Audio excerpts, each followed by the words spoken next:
everybody. Hi. All right, so for everyone who's just coming in, my name is Delacqua. And my name is Toby. And we're your MCs for the day. We're just going to go on along with the day now. And we're going to be introducing our next speakers. So we have Sandra and James. They're from Toronto, and they're here to share some important information to us. And it's about saving our futures. So I think that's really important, and that's something that we really want to say. So let's introduce, or let's welcome Sandra and James Toronto.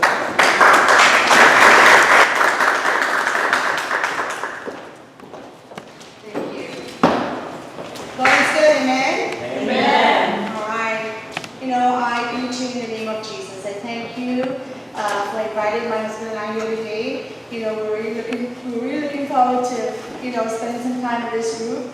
And I didn't realize it was the whole week you guys had services. We're from the East Garden Pentecostal Church in Toronto. And we also have a great youth program there, but we have usually just one Sunday, right, that they put aside to them, and, it's a great time. And, I want to thank the leaders for inviting us. And also, the warm welcome we had when we came today, and the girls taking care of us. We really appreciate it, so thank you. Like, Delacqua said, my name is Sandra Panada, and I'm here with my husband James today. And we just want to share a bit of information, We talk about saving your future. And what does that mean? For young people, sometimes we think that we're not thinking too far into the future, right? Because we have so much time. Is that right? But when you look at time and you see how quickly time is going, you realize too that we have to stop for a minute and not just think about tomorrow, but think about a few years ahead, right? Because if you look now, we're already halfway through September, right? As somebody was telling me a couple of days ago, in 100 days it's Christmas, right? So it's like, oh my gosh, not only winter, but it's like Christmas already. So I have a great help here today. So when we talk about our heritage, right? We grew up, for a lot of us, we're not originally from Canada. I'm from the Caribbean, and my husband actually is from Iran. And we grew up hearing from our parents and grandparents, that go to college, get a good job. Is that right? Buy a house, pay off the mortgage ASAP, save a little each month, right? And we'll be set for life. Keep going. But you know what? That was great advice back then, because they lived in the same house for their whole life. They had one job for their entire life, lived on one income, retired with a pension. They had no credit card debt. Where I came from, we had no credit cards. Everything was cash, right? When I came to Canada, I had to learn about living on credit, because everybody was doing it. Wow, free money, right? And you could save a little each month, they could count on their pensions, and they would, maybe plan to live for a short while after they retired, because the lifestyle is different. Their lifespans were shorter too, right? But next one. When we look today, at going to school and getting that great job, right? A lot of us, when we finish our study, we graduate with debt, right? So Sister Sandra is saying that the average repayable debt, not counting the bonds and the grants that we get, for a four-year university student in Canada is over $22,000, right? And that's probably low for some on the program they're in, right? A two-year college student, over $13,000, right? So that means we're graduating with a debt. And a lot of times too, when we're finished with our program, we're not getting a job in our career, right? So what do?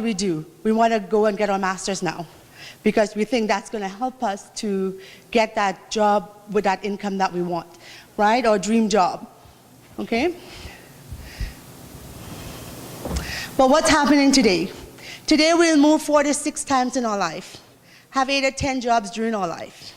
Why? Because we get that job that's not in our career, but we're always searching online, updating our resume, searching. So every 2 years we're jumping, right? We have no seniority, we have, no loyalty to that employer, they don't have any loyalty to us, right? So we're looking. We need 2 incomes just to live.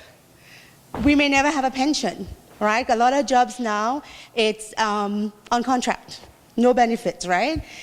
We struggle with credit card debt, save very little money. We don't know if Canada Pension Plan is going to be there when we retire, right? And of course, we can be retired for 20 or 30 years or more because of lifestyle changes now, right? And without adequate income, right? And so what does that mean? It means we got to plan for ourselves. We got to, think about our future. How do we keep that dream alive? We got to rethink the way we look at our career. We have to find ways to have better control of our future.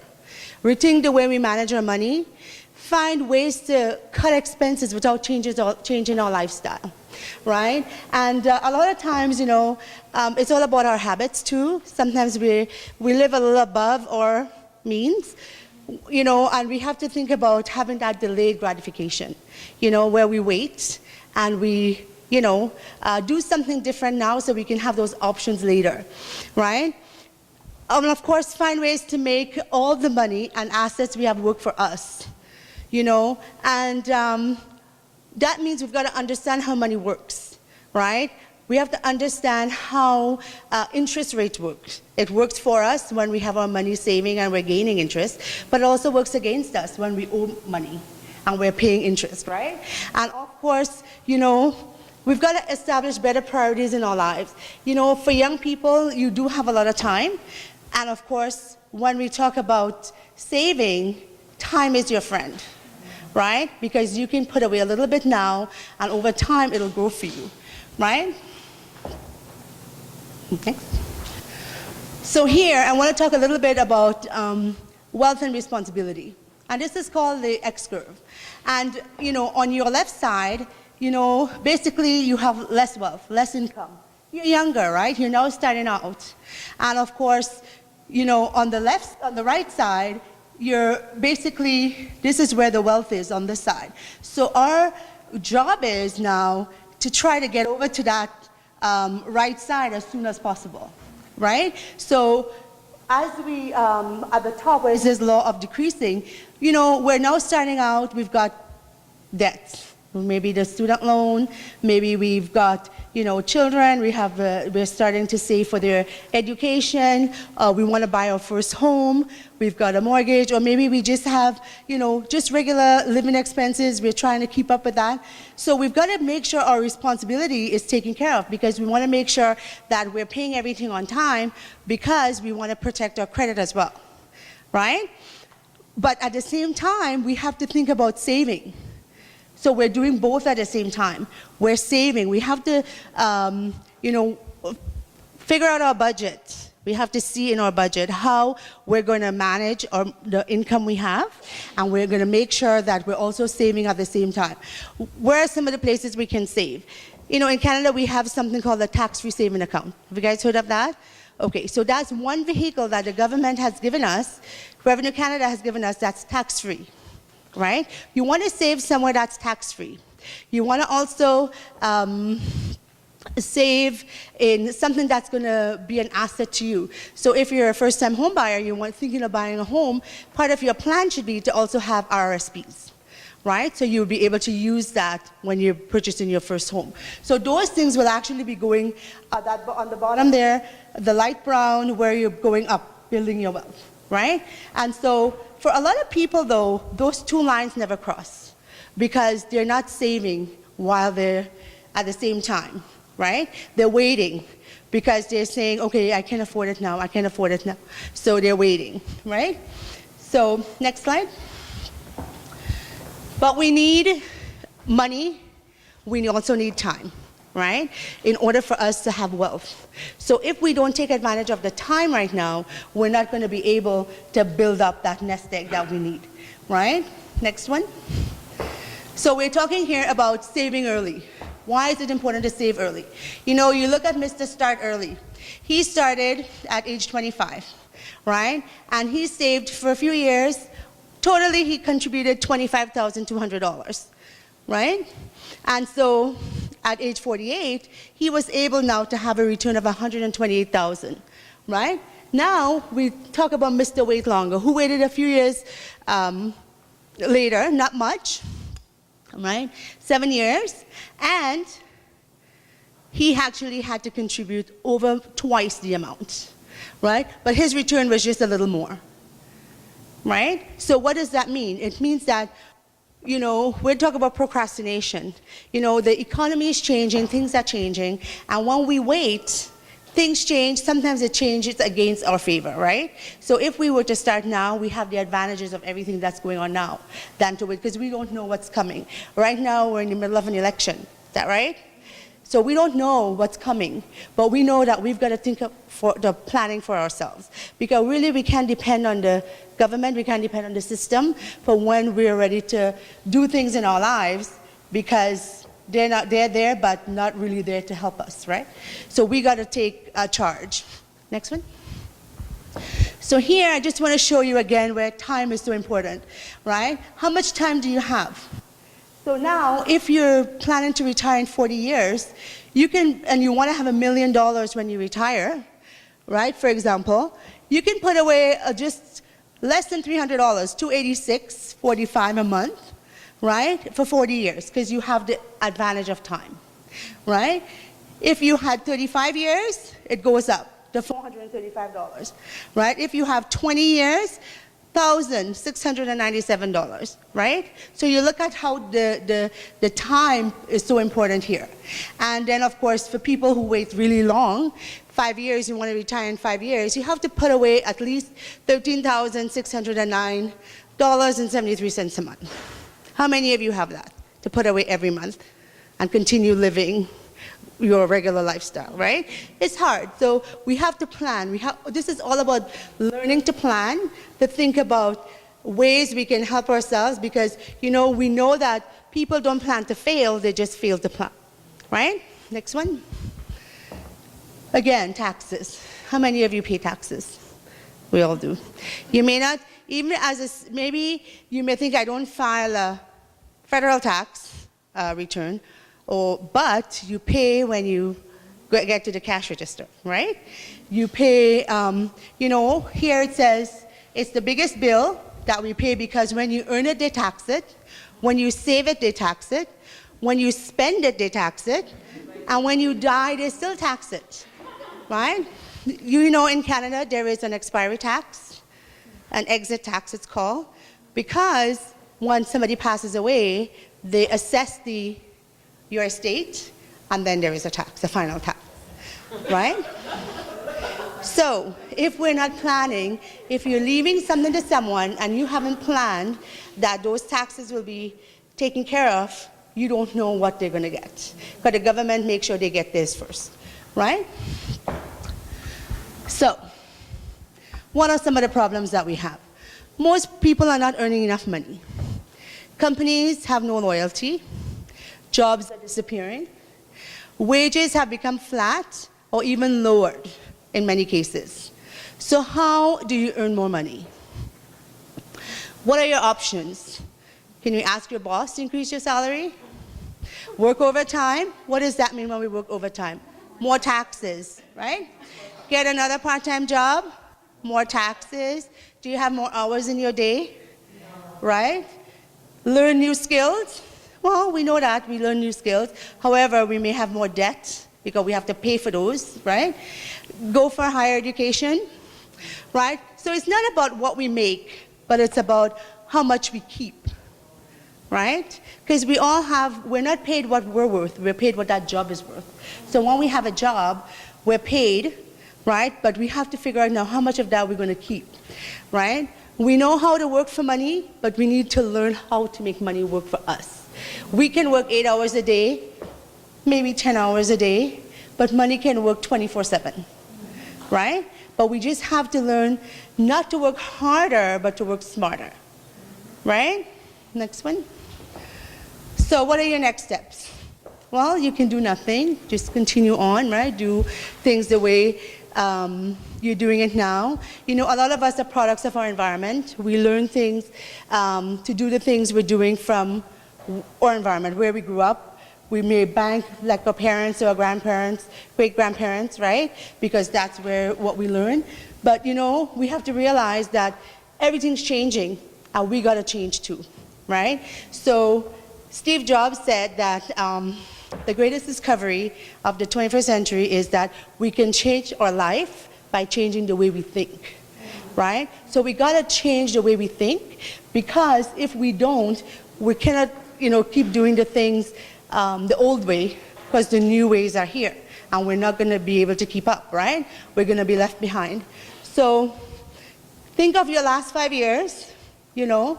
For some of you, maybe not so far back, because you may still, you're so young, right? But maybe the last couple of years, you know, we all have dreams and goals. We all have plans. You know, what have you done, you know, in order to get that? And do you feel that the things you've done have, you know, where you are now is really where you ought to be, right? What will you do in the next 5 years? How much faster is that going to go, right? So we got to think, we got to plan, we got to, you know, decide, really, because a lot of us, you know, we procrastinate. We know we should have goals, we know we should have plans, but we put it off, right? A lot of times, you know, we hear that most people spend a lot of time planning barbecues and birthday parties, etc., you know, grocery lists, than planning for their future. You know, sometimes when people hear finance, they think it's work, it's math, oh, it's numbers, I don't really, but you know what? Think about it in terms of your dollar, right? And then you realize, I've got to do something now so that later on I will have those options that a lot of people won't have, right?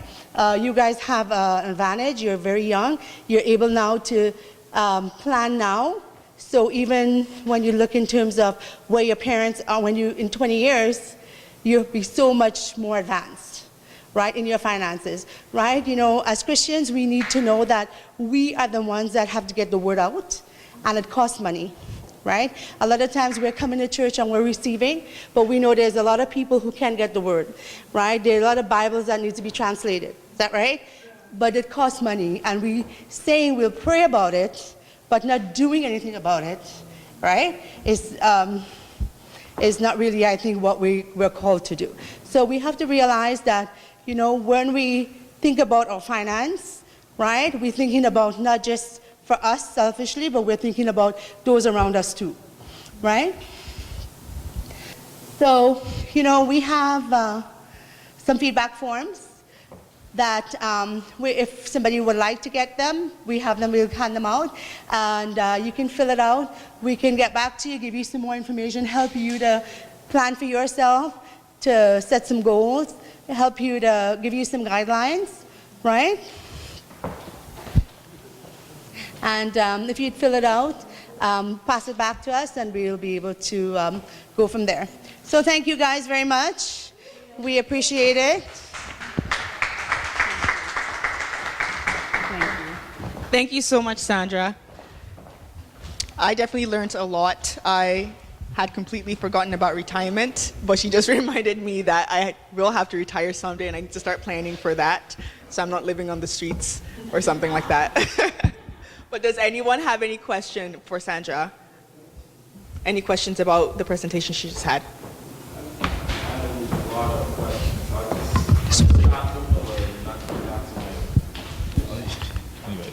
Anyways, I just have a couple of questions. Like, for example, you talked about saving, which is good, which is like the primary that everyone is taught, but no one teaches you how to, for example, I know businesses, if you start a business, you have certain tax credits, exemptions, you're even protected by law. So if you go bankrupt, you can still leave with your assets. Us as individuals, nobody tells us how to market our skills to where we can actually start a business with that skill. We go to school, they never really teach you your field to see where there are opportunities. When you come out, you can start a business for yourself. So those are the kind of questions I have. Saving is like the basic. A child can have savings. The parents can start something. But when you get a skill, it's harder to invest in that skill or yourself. So I'm just kind of asking, I guess my question is why? Why is it that way? And what can be done at this point?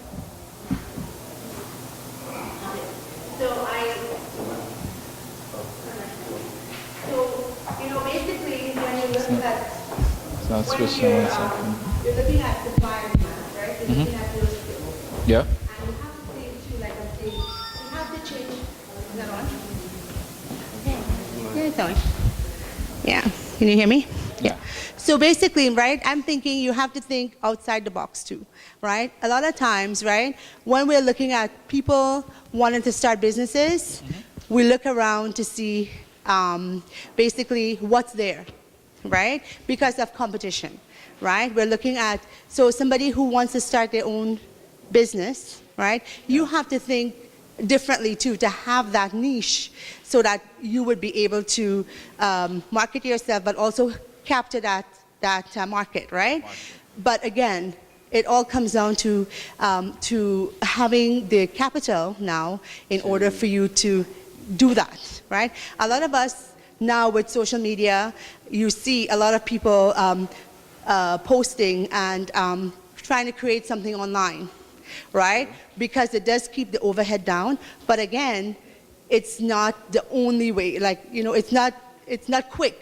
Because somebody wanting to start a business, you want to have that return coming in, right? And when you're doing, it depends again on the marketing, and it does cost money. So you have to have a plan. You have to be able to have some way of having that income coming in that you would be able to stay afloat. Because remember, in Canada anyway, most businesses, if they don't survive for 3 years, right?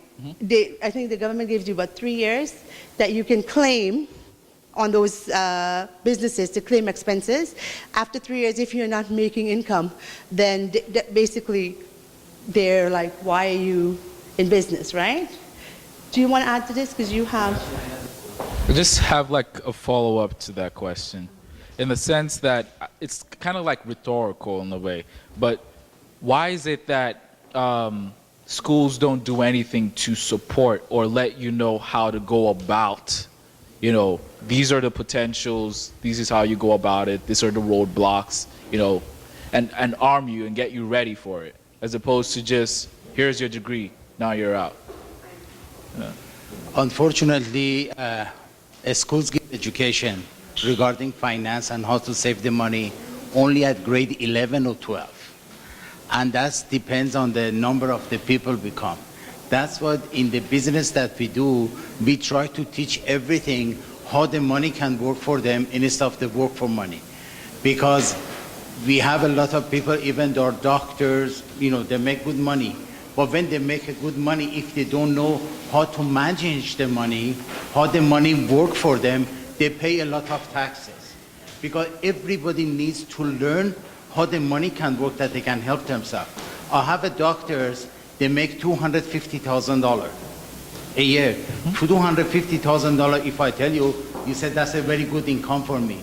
But do you know, he doesn't know he pay around almost over $100,000 just taxes and the living expenses.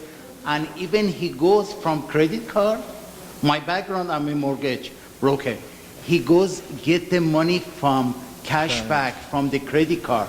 Do you know how much they charge you? 21%. But interest is 21% annually.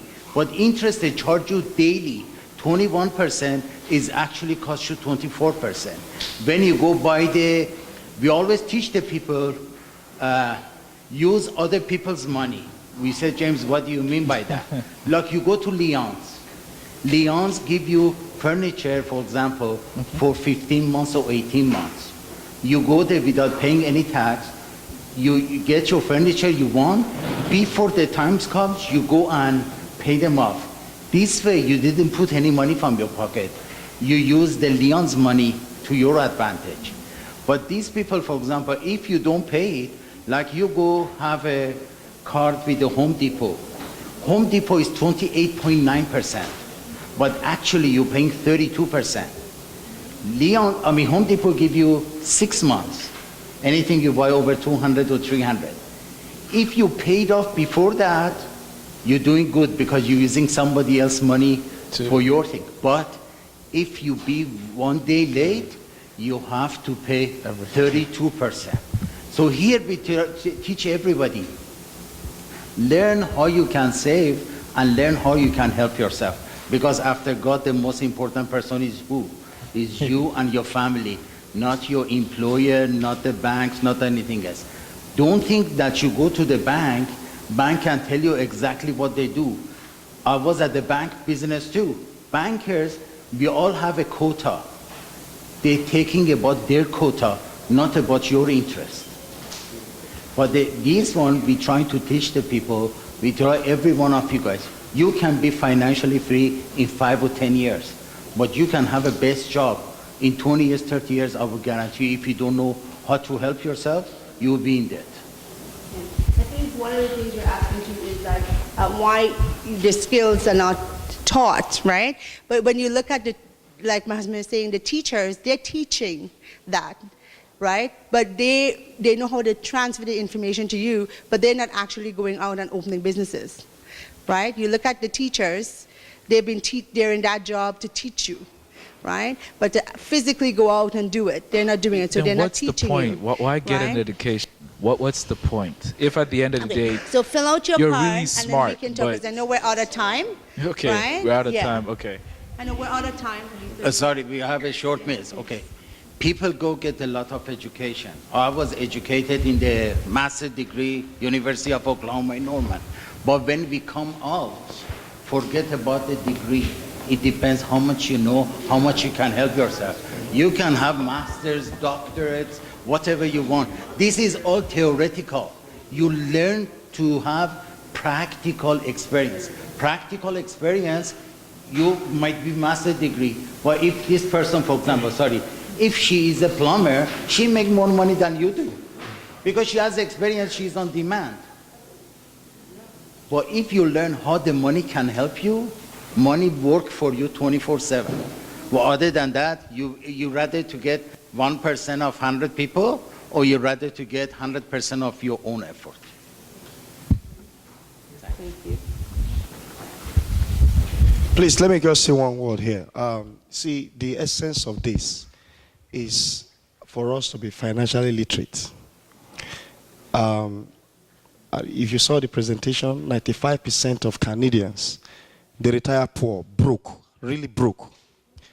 They have CPP, they have all manner of things going on for them. They are citizens, but they retire broke. Why? Because they are as ignorant as you immigrants are. They are very ignorant. The banking system, they want to make money for themselves. Nobody cares for you. Seriously. Nobody in the system really cares. So, but you have to make effort to know how this thing works. See, with the country we are coming from, like Nigeria, for example, I mean, you don't really need to learn. I mean, you do business and things just move on for you. But here, the system is almost foolproof. That if you don't understand it, you will be in deep mess financially very shortly. Lots of people are lived in this land and they are in trouble. You don't want to learn that, be in that trouble. That's why it's good to start early. Let's learn these things, these concepts that will make us, even though we are making $100,000 per annum, we know that we are getting the maximum benefit from it. You understand? Because if you are making $100,000 per annum right now, you are paying about 40% of it as tax to the government. The rich people in this land, they know what to do. They have a financial money managers that manage their monies. They don't pay as much tax as you, the ordinary people, pay. You can know how to do that same thing. You don't have to have 1 million to do that same thing. It's simple, very simple processes. Praise God. Thank you very much, Sandra and James and Pastor Kisito. And thank you for your wonderful question. These are questions that oh, go ahead, clap.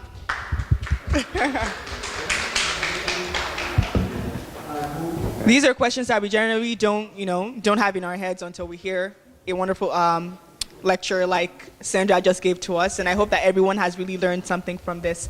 So moving on.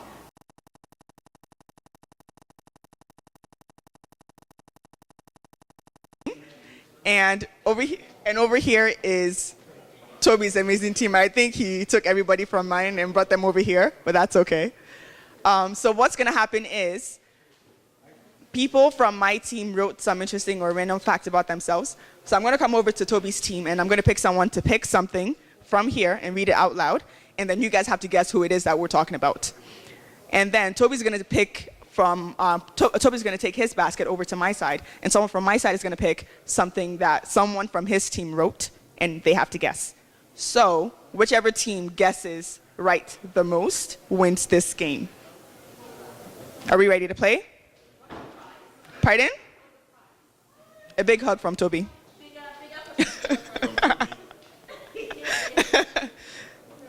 Is there anyone who's writing on their white piece of paper? Or are we ready to start? All right, I think we're ready to start. So Toby, you go over to my side and I'll go over to your side. I'm going to pick Michael to pick something. Adora? Okay. So I'm going to get Michael to read out what he has here. Chicken sucks. I have never had chicken pox.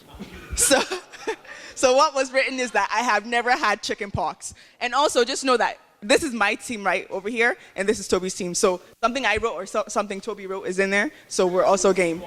It's all good. So who are we guessing wrote that they have never had chicken pox? From that side. Yeah. Yeah, you guys got it right. I've never had chicken pox before.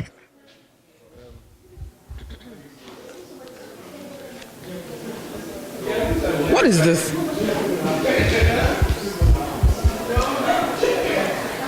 Father of three. So let's listen to Adora. I'm shocked. Adora, please. You just read it out first. Father of three. Where is he though? He's not here. Oh, yes, he already left. Should be Pastor Kizito. Are you the one? That's not my network. Someone might be a father of three. Okay, so we'll pick somebody else.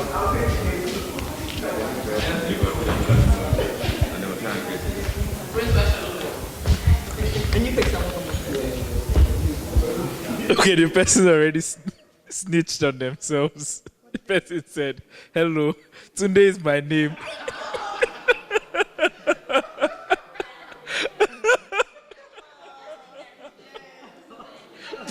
No. This is my own part too. Who said this? I think the person's name is.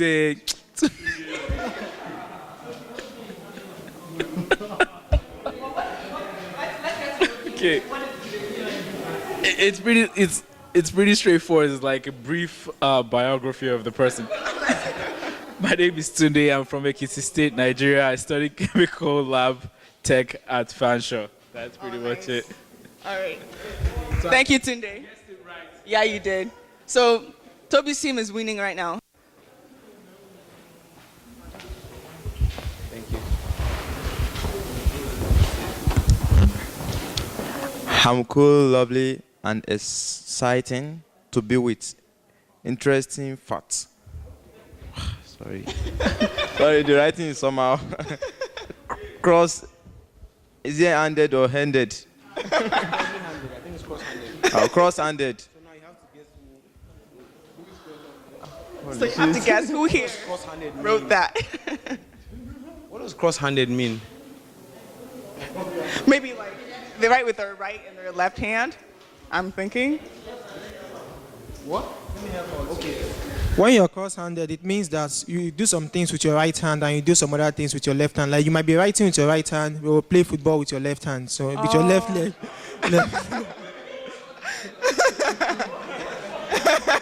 I think pretty much ambidextrous is what he's trying to say. Okay. So we'll have somebody pick from here.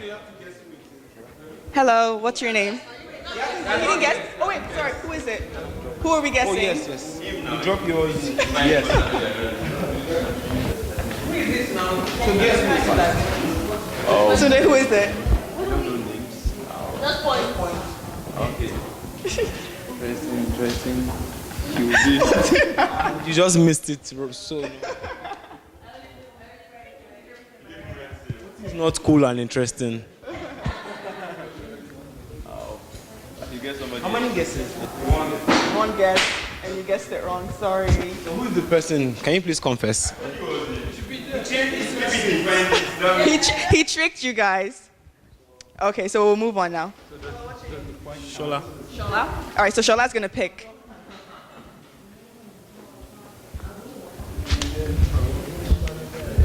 Love dancing in front of a mirror when no one is watching. So Shola, who do you think it is? Who do you think loves dancing in front of the mirror when no one is watching? Talkback? Talkback, they're guessing that it's you.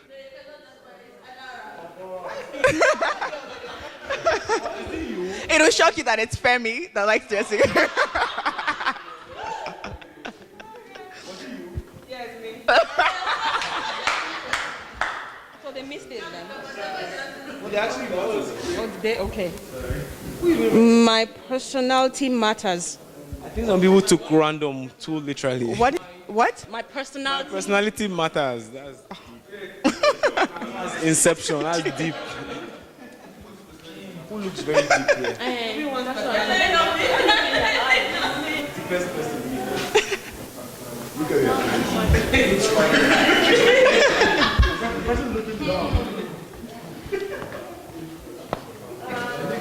It's you. Yes, you. I don't think he's that No? deep.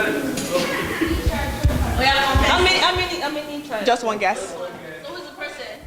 So confess, who is that deep person?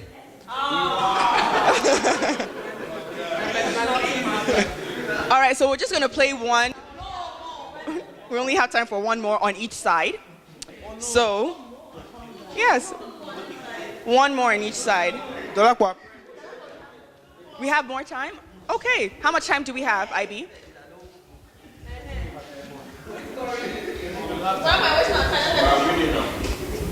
Okay, so I have. Sorry, what's your name? Pardon? Fashawe. We'll have Fashawe pick.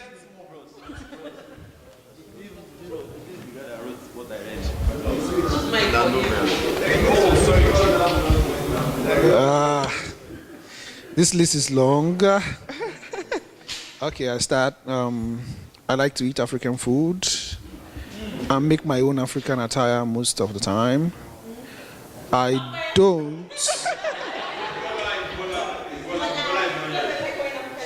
And I get revelations through most awkward things. God uses them. Okay? I get revelations through most awkward things. God uses them to talk to me. Weird, but I love it.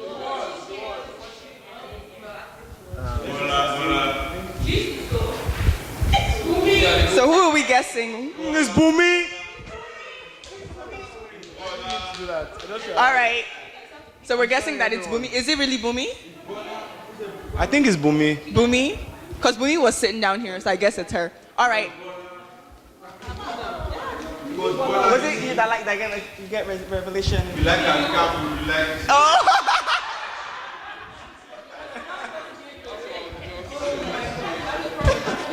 All right, Toby. Since you just got here. Oh, so what am I doing? So You just pick read it one, out and guess. You read it out and you guess who it is from that side. Okay. Let me stand up. I am a very quiet person, but my friends don't believe me. They think I talk too much. Oh, Moti. Moti. Is it Moti? Is it Moti?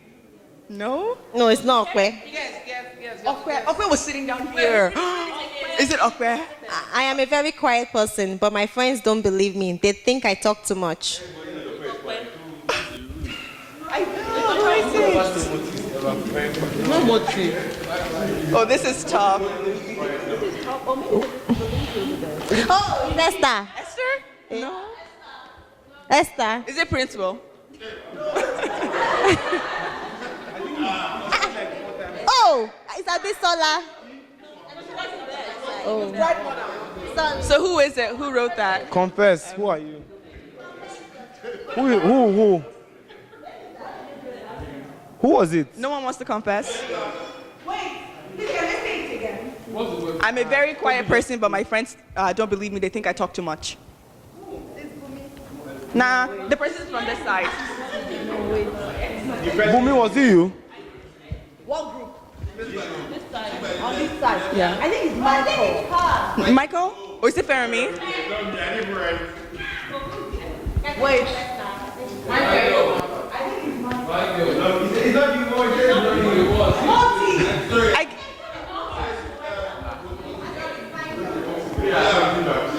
All right, we've had too many guesses. Please just raise up your hand if it was you, please. Help yeah, us. If it was you. No one? All right, we're going to move on then. Fermi, can you pick one?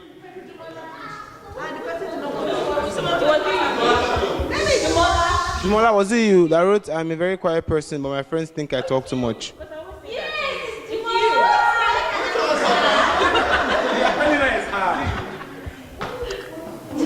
No, did you write, I am a very quiet person, but my...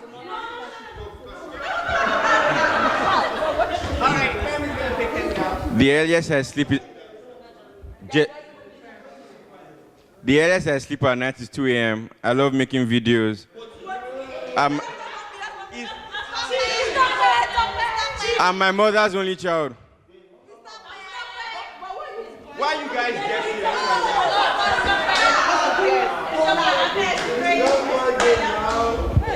I think we need to go over the rules again, just so everybody Okay, so knows. the rules are, my team, guys, let's be civil here. We're taking this, we're having them guess, okay? Don't try and find out who it is from your own team, okay? All right, And Toby, your turn. every group gets 3 tries. And you only get 1 try. 3? 3, all right. To be courageous. I have no clue. I don't know where to start from. I have no clue. I have no clue. Who looks courageous here? Fermi. To be courageous.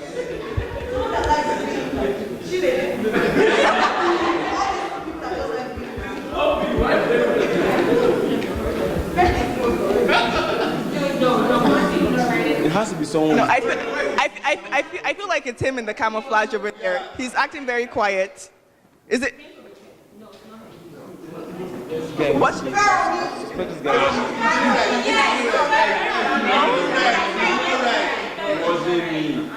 Oh, this is tough. No, he already answered. Is it you, Fashaway? No? No, he said no. Oh man. Is it Shola? No? Okay, no guessing. Who was it? You have to confess after.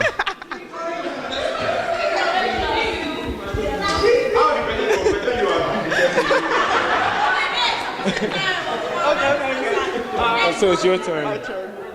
There are too many deep people in this seminar.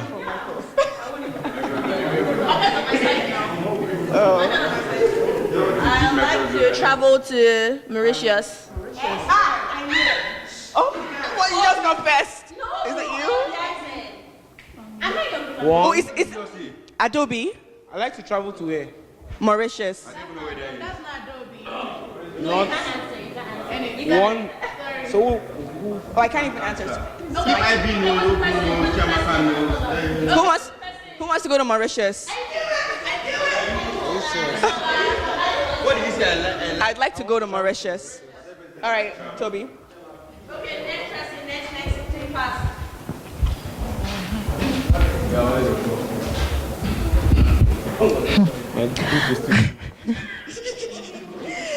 I'm determined to make history in my family lineage.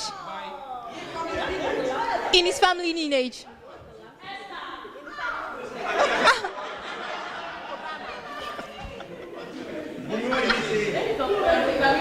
I'm determined to make history in my family lineage.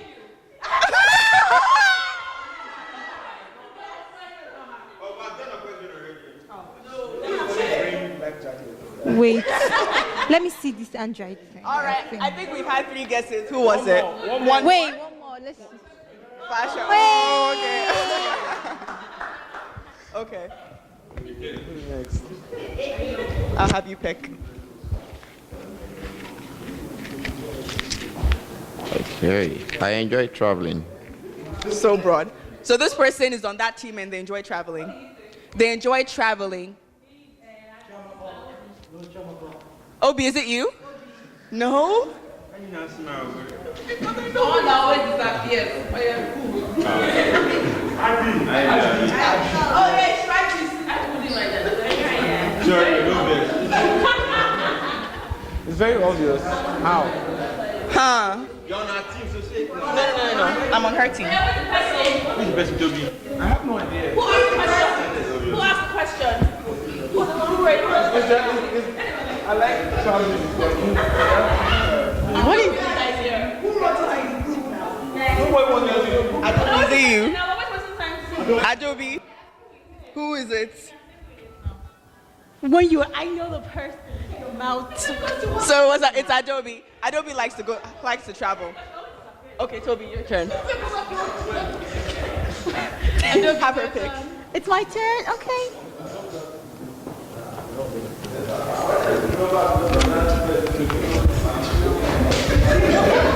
I don't forget things.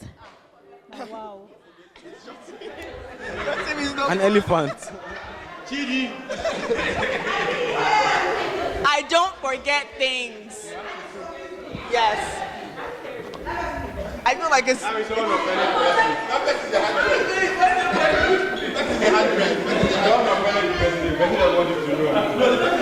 Your job is so. Nah, it's not Michael. Okay, is it you? Okay, is it you? Is it you? Moti, you're acting too quiet. Is it you?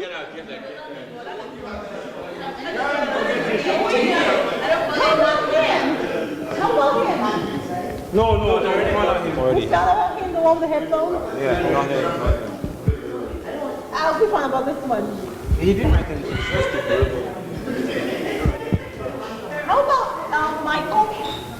I think you had like 10 tries already, so Is it Esther? it's all over, Esther, Jackie. is it you?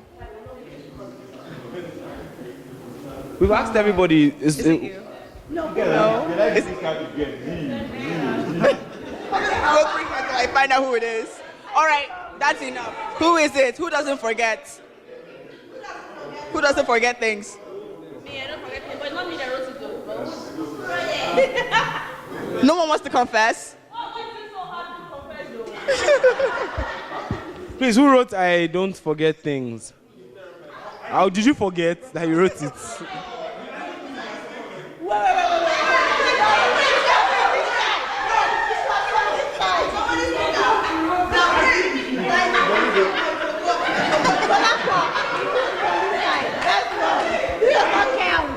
Wow. Yours, my book now. Yeah, we'll just do it.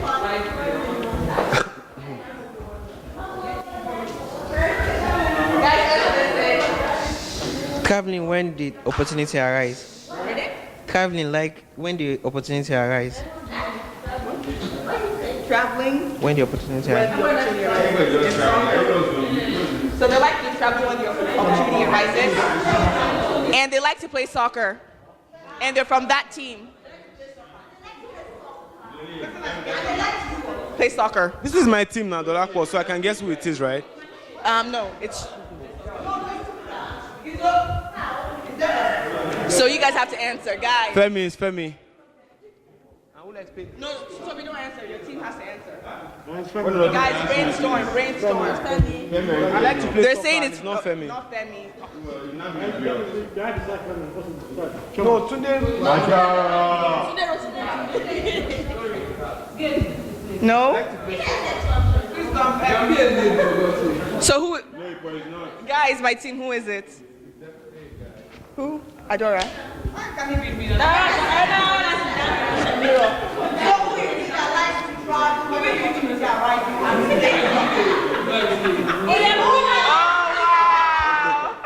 Okay, so it was Felicia. Felicia. Okay, yeah. Yeah, pick one and guess who wrote it.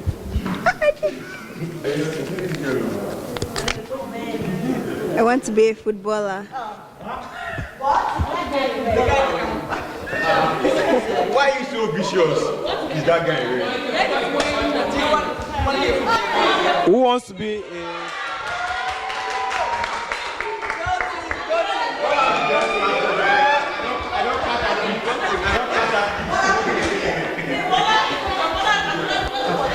Apparently these guys are who was that guy?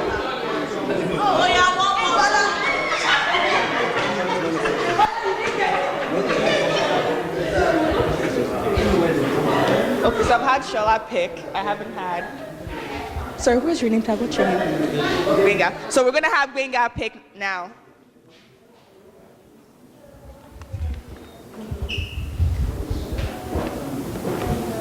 I predict people's behavior. Or the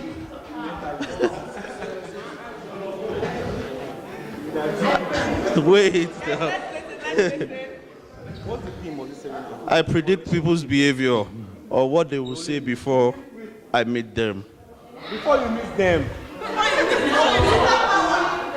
Who they do here? No, wait. Or I anticipate their question and I'm prepared with my answer. and the reply to that answer is, I'm weird. I know, but I love it. I need to know this person. Who is it? Bumi, is it you?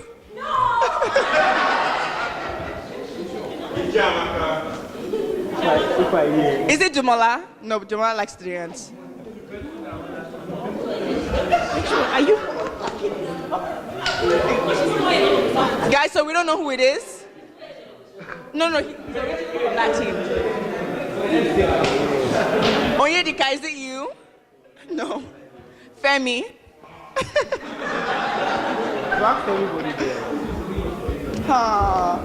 This is a mystery.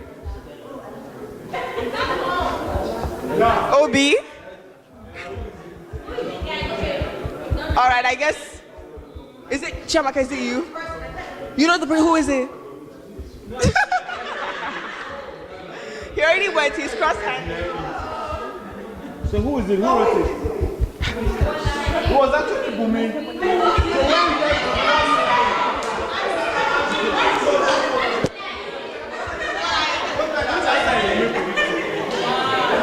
Wow, Bumi, I'm so disappointed. You lied. My turn. He's not mentalized, so that's a lie. I wear glasses. I wear glasses. You wear glasses? I wear glasses. Bumi, what is it? I wear glasses. Who wears glasses here? Is it Chinedu? Too obvious now. No? Yeah, but yeah. Fermi, is it you? But maybe it's no, they're not wearing the glasses.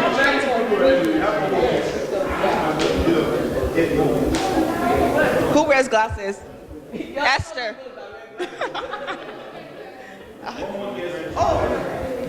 Gbenga. I brought the basket. He's wearing glasses. Yes, it's me now. Wait. It was me. Really? Really?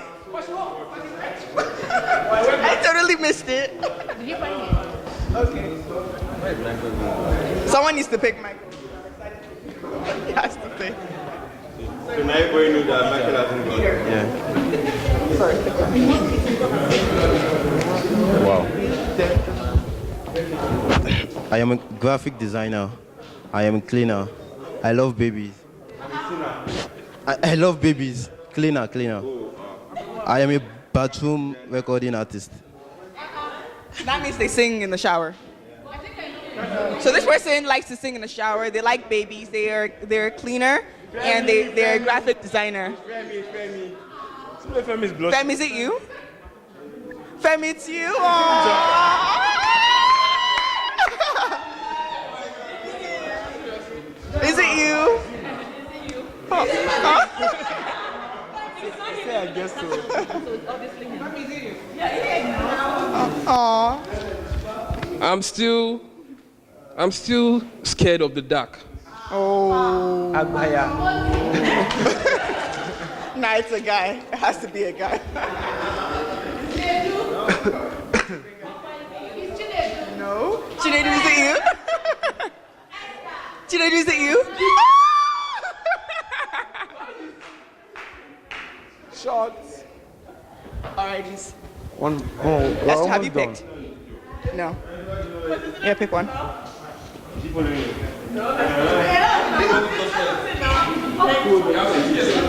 I love to dance.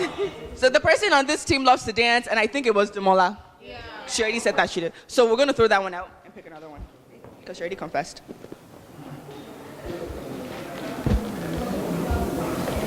I went on the canopy walk in 2 different countries. IB. Scary experience. So they went on a canopy walk in 2 different countries. Oh, it's IB. Nice.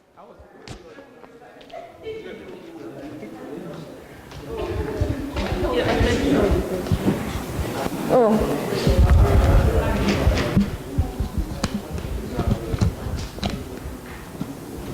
This is my second visit to the church. Ooh. So this is my second visit to the church. This is how you know people that know people and don't know people.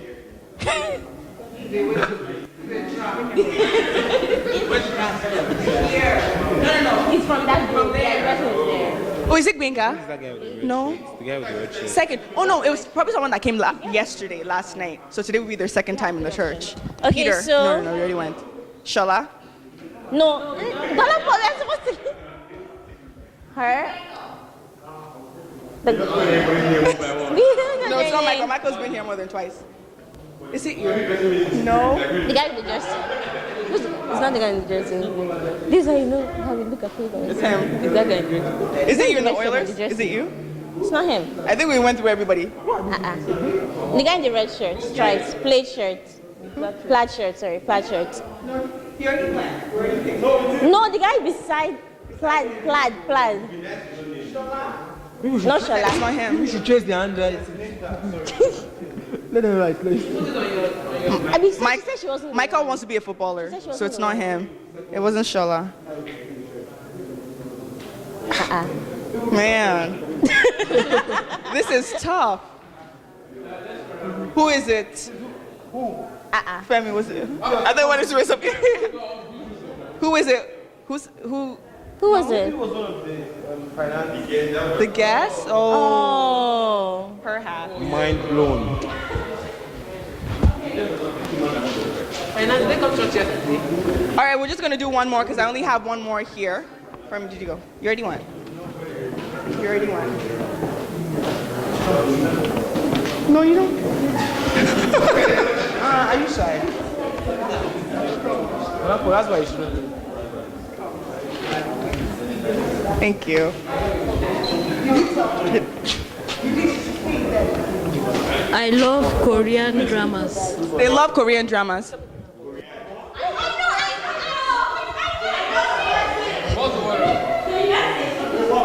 They love Korean dramas. Oh, wait. Korean. Oh, I know.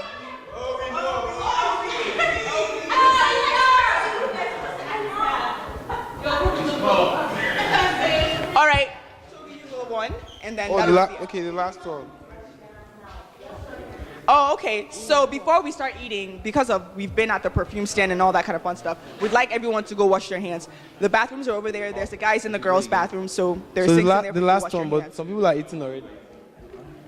But everyone, please just remember to wash your hands now. Why did I carry all this kind of writing stuff?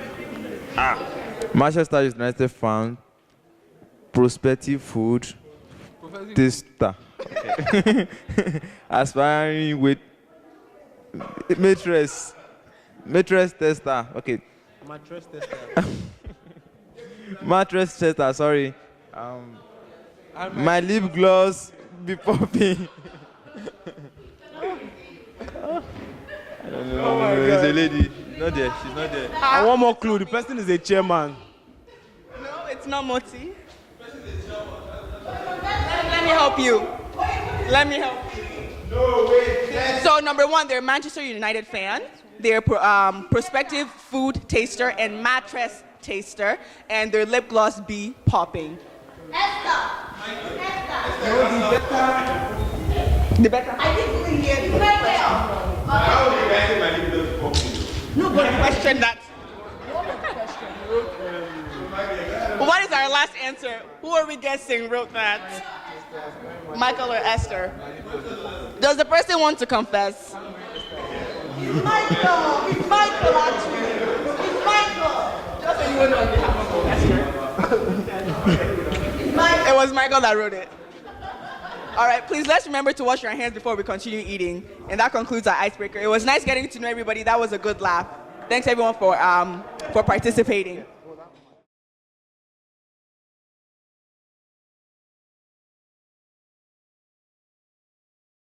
To see what's on the screen, so if you wouldn't mind just going to the next screen. So the reason we're doing this session today is to really put across to you how important manners and protocol and etiquette, there's all sorts of different names for it, and very often now we're using the term protocol because it sounds more professional.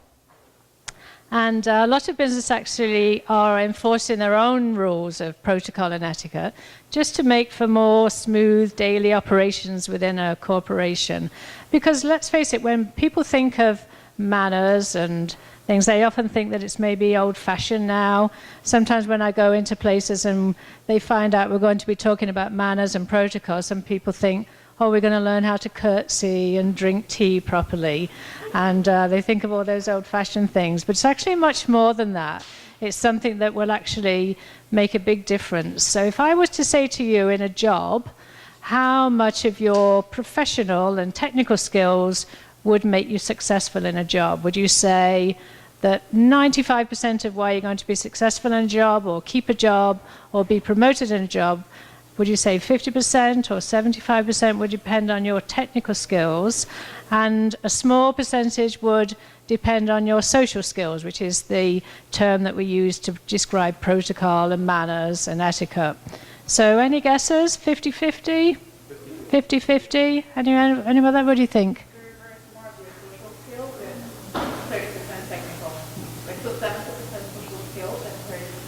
Very close, very close. Actually, 85% of your success depends on your social skills, and only 15% is on your technical ability. That doesn't mean that someone who couldn't do the job, let's say you were an engineer, obviously you have to be an engineer to begin with, but if you were sitting next to another engineer that had impeccable social skills, then that would be the person that would be the successful candidate or the one that would be promoted. So it's an important tool. But the good news is it's actually an easy tool. It's something that you can learn very quickly. And it's called soft skills. And the soft skills is actually something that organizations and companies are beginning to place a lot more importance on. Because there's at one time was sort of taught in the home and it was taught in schools, and most people sort of didn't travel very much. But in the global world that we have now, with lots of us from different cultures, that they're finding when they're hiring young professionals in terms of technical ability and their youth and their energy and all the new things they bring to the workplace is absolutely nothing surpassed it from before, but what they are finding is that they're falling short on their social skills. They're going into meetings and technically, they're quite apt at being on their cell phones and sending messages, but they don't know how to behave in a meeting. This is what the complaints we're hearing about now. So if we could just slide to the next slide.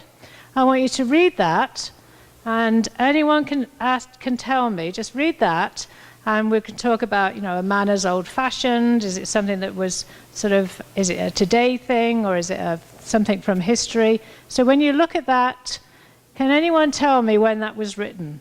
Some of the guesses I've had, it's from the Oprah show. Some people think it's from CNN, or it's in a magazine, or the newspaper, or Victorian times. Can anyone have a guess and tell me what year you think that might have been written? Year 2000? Anyone else? What was your guess? 2015, like really this year. Okay, would you be surprised if I told you that was actually written by Socrates in 400 BC? Amazing, isn't it? So manners isn't something new that we've been struggling with. It's a generational thing that parents have been complaining about for a very long time, 400 BC. Okay, I'm moving on. So first impressions is one of the first things that's going to be dependent on how you're perceived. So when I walked in here today, that was the first impression you saw of me. When you met most of the people that you're sitting next to, there was a time where you met them for the very first time, and they created a first impression. So that's the most important thing. When you walk into an interview or your first day on the job, the impression you make is very important. So 55% of it is based on solely your appearance. Before you've said anything, before you've spoken a word, before anyone knows anything about you at all, they're going to judge their opinion on purely how you look. 38% of it is body language, so that's your posture. Posture is instant confidence. When you're walking with good posture or standing with good posture, that's an immediate message to somebody that you are confident. And only 7% of what you say is based on a first impression. And that happens in about 15 seconds. 15 seconds. So if you mess that up in an interview, it's very hard to reverse that opinion of you. How many times do you think you have to meet someone again before they can reverse that impression?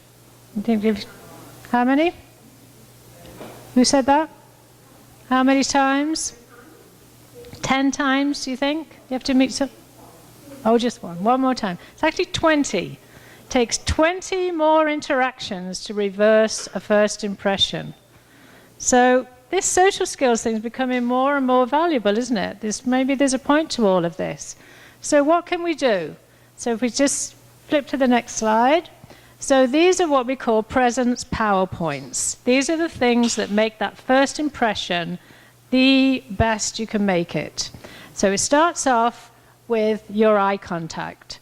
A huge, huge factor in when you're meeting someone. If you're maintaining good eye contact with someone, what they're reading is that you're someone they can trust. It builds trust and confidence between people. Your eye contact means you're interested in what someone's having to say to you. So often when we find people in body language, if we look at people in their eyes are sort of wandering around the room. If I was talking to you and you were telling me something really, really serious, let's say you were telling me something really serious, and as you were talking to me, I was sort of looking up at the ceiling, you wouldn't really think I was that interested in what you were saying. So it's very important to maintain eye contact. They say about 70% of the time. Because if you're just staring at someone without breaking away, that's actually quite uncomfortable, isn't it? Think you're being interrogated. There's a reason why police officers do that and stare at you to make you feel uncomfortable. And if someone's really looking at you and they're not breaking eye contact, you often feel like maybe there's something, you start to feel very uncomfortable very quickly. You start to feel maybe there's something on you, or you've got something in your teeth, or there's a stain on you, and it's actually a really uncomfortable feeling. The entrance you make when you walk into a room, so if someone were to walk into this door right now, everybody would look and see who they were. So it's very important when you walk into a room to walk in confidently, sort of look around the room, see where you're going. Maybe you'll see somebody you know, head towards them. The way you shake hands is also very important. There's a correct way to shake hands in the business arena, particularly in North America. And that way is a firm handshake. So we put our fingers together, thumbs up, and this corner here is what you want to make contact with this next person's hand. It's about 2 or 3 pumps. And I know there's all kinds of handshakes out there that people do, but in the business arena, this is the handshake that counts. It's 2 or 3 pumps, nothing's moving from the elbow, you're maintaining eye contact, good posture, and that's a professional business handshake. Your posture is part of your body language, and when some people are sort of slumped over and they look really bored, that's often interpreted as people don't really care, or maybe they're lazy. And it's been proven, it's quite a fascinating study actually, that you can really power up your posture and it will actually change biologically how you feel about something. So if you're really nervous about going for an interview or you have a stressful meeting, if you, before you go in there, in privately, practice a really strong posture, it actually can change your stress levels. So if we look at the animal kingdom, if an animal is threatened, what do? They make themselves really large. And it actually works for humans as well. So they adopt that posture in times of fear or in times of elation. So what happens if you were to win a race? Now, you've worked really hard and you've practiced and you get to that finish line and you're the first one over the finish line and you've won the gold medal. What's the first thing people would normally do? What's that posture that people always adopt? Exactly. And the studies have shown that even if someone is born blind, they will still adopt that same posture when something really amazing happens to them, because it's inherent in our bodies, part of our DNA, part of the way we're built. So if you're going for a really stressful interview and you adopt a real powerful pose, like a Superman pose, or your arms out, not in the interview because that would look silly, but just before that, you can actually biologically change the chemistry in your body so that you've got more confidence. So that's just a tip that you can use. And your people skills, the way you interact with people, will all enhance those power points. And moving on. One of the also things you can do is when a lot of people feel very uncomfortable when they go into in a situation where they have to meet people. So I'm presuming most of you know each other here, but if someone were to walk in and not know anybody here, it's a really stressful thing. Sometimes with work, that you're asked to attend an event or go to a networking thing. And very often people, as they actually describe it as the most fearful thing they can do, is actually meet people they don't know. And our mother's always told us not to talk to strangers, doesn't she? So it's not something that comes really natural to us. So what I suggest is when you're meeting someone for the first time, you've shaken hands with them, you've maintained eye contact, is to really think about small talk as just that. It's not something that requires profound conversation. Something even like a movie or a book you've just read or a vacation you want to take or a place you've always wanted to visit. It's never good to go in with a really personal question, and obviously there's certain subjects you all know to stay away from. But if you know you're going to an event, then just sort of practice a few ice-breaking questions before you go in and stick to those sort of lighter subjects. And you'll find if you get stuck, is to ask the other person a question. People love to talk about themselves. So when you ask questions, then you get that conversation going. And for people that find it difficult to sort of make that small talk and get a conversation going, these are some good tips. So just read the newspaper maybe that day. Maybe there's something in there. It's always good for guys because they can talk about sports. So, oh, did you watch the game? But, sometimes I'll say to people, are you watching anything on Netflix? And there's usually someone who knows, and they'll tell you everything about it and how many episodes they've watched. And moving on, work in the room is another thing that you have to do when you're working, whether it's the lunchroom or just a boardroom or you're at an event.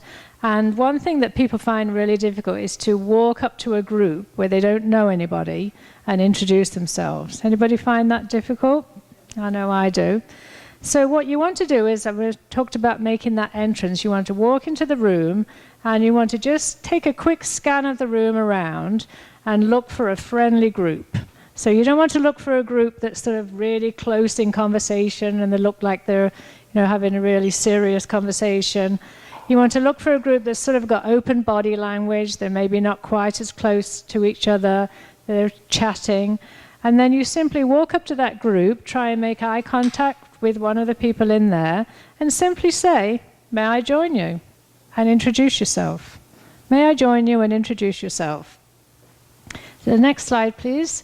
And there's always a bridge there. There's always one group. Because has anyone ever here ever stood in a group and someone asked to join them and you've said, "No, actually, we're talking"?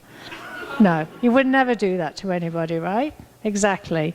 So conquer the fear, and then you would just ask permission to go in there. And the trick after that is to introduce yourself. So as young professionals, it's not good enough to just introduce yourself by your first name. You always want to give your full name in a professional setting. It sounds better. If I was going to have surgery and I went to meet the doctor and he said, "Oh, hi, I'm Bob," I would think, "Ooh, that doesn't sound very professional." But if he said, "Oh, I'm Dr. Robert Fowler, I'll be doing your surgery," I might feel a little bit better about that. So never underestimate yourself when you're in a professional environment. Always introduce yourself with your full name. And if you have a nickname, I would often say to you afterwards when someone's called you by name, do you say, "Oh, all my friends call me," and then you can say that. My full name is Janice, and I don't even answer to Janice because I've been Jan for such a long time. So if someone ever said to me, "Oh, Janice," I would say, "Oh, all my friends call me Jan." So then you're correcting them in a nice way that you're not making them feel embarrassed, but you're also saying, "And I consider you my friend." So it's a really nice way to ask someone to. It's also the same if somebody incorrectly pronounces your name. I get that a lot with my name. Most people call me Cattle. It's Cottle. And, very often for people. So what I always say, if you have a name that's maybe difficult to pronounce or someone's just going to have difficulty hearing it, think of something that relates to it. I have a friend whose name is, Sumner. And so people say, "Oh, is it Summer?" Or they always say it wrong. And she says, "My name's Sumner. M-N, just like Mother Nature." And people just remember it. It's just something that stays in their mind. And I've never, ever heard anyone go up to her and just not remember her name, because it's just something she just says. So it's a really good idea to think of your name if you know that it's a name that a lot of people often say, "Oh, I didn't get that," or "How do you pronounce that?" Just think of something like that people can relate to. And next slide. What does a handshake convey? What does a handshake? Have you ever shook hands with somebody and you went up to meet them, I just use you, and you go, "Oh, nice to meet you"? Doesn't that feel horrible? That's a wet fish handshake. It's called a wet fish handshake, and nobody likes it. It doesn't feel very sincere. It doesn't feel very warm. Have you ever had someone that shook your hand and afterwards you're just going like that with your fingers? One of those really firm handshakes. There's usually somebody around that shakes like that. Yeah? You know somebody? So, like I say, in the business world, it's always appropriate to shake hands in a warm and inviting way, but also in a professional way. Sometimes people will shake hands and then with the other hand, they'll sort of tap someone on the shoulder or give them a pat on the back. And that's actually considered in the business world sort of a bit aggressive or a bit trying to take control, which sounds weird, but if you ever look on the TV, if you ever look at, right now with all the political debates going on, if you look at the politicians as they meet each other, as they shake hands, they'll actually, the other hand will come round and tap the other component on the shoulder because it's a way of maintaining control. And in photographs, if you look all over the world when sort of heads of state or politicians meet, as the camera is sort of facing them, they'll always try to get this angle. So they want their hand there first because that's the more dominant position. So there's a lot of different things go on in there. So a handshake is important. And moving on, world-class handshakes, how you do them. So remember I said to you the 4 fingers and the thumb up. So I want you to just shake hands with the next person and just see if you can do the 2 to 3 pumps And make sure you've got that firm grasp and the eye contact.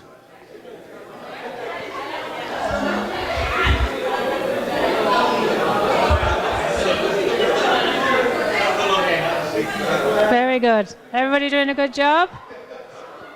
Excellent. Okay, next slide. Okay. Okay, so concentrating again. Remember, this is your life here. So one of the next things that happens, so you've shook hands with somebody, everybody listening and concentrating, you've shook hands with someone, you've got that great eye contact going, your posture is good, you're making small talk about all sorts of interesting things, the conversation's going, and somebody comes round and asks if they can join your group, or you spot someone over there that you want to introduce them to. So then we have to introduce other people or introduce yourself. So you want to make sure you follow all these points. So introducing yourself, you always want to make sure that you do it, because there's nothing worse than talking to someone and they never actually say their name. They'll just sit there. Sometimes people sit in a group at a large dining table at an event, and they'll sit there, and because they don't know anybody, they'll never introduce themselves. And some people just feel shy about it, and some people think they're going to wait for someone else to introduce them. So always take the lead in that position. There is nothing wrong. In fact, there's everything to gain from if somebody walks into a room and you've never met them before, is to go up to them and introduce yourself. And you can say, oh, I don't think we've met before, or hello, or welcome. And then it's hello, never hi, because hi is something you say for your friends. In a professional, it's always, hello, or good morning, or good afternoon. My name is, and you're using your full name with your little cue if you need it. And you always introduce yourself with confidence and authority. So never be afraid to be the first one. So a typical example would be if you're in an interview, and you were sometimes when you're in an interview, you're the one, you're sort of sat in a row, and then someone will come out, and then they'll call your first name, and you'll sort of follow them. But if you were to stand up and immediately, with confidence and authority, extend your hand and say, hello, it's nice to meet you, my name is, and give your full name, that first impression that we talked about, that first 15 seconds, you've just upped your game by about 70%. Because that creates a really good first impression. Or if you go into a situation or circumstances where you go in there and you're the first one to introduce yourself, that's something that's really going to put you in good stead. When you recognize someone at an event, what a lot of people do is when they go to an event, they'll find a few people that they know, and then they'll kind of stay in that camp all night long. They won't venture out and meet other people.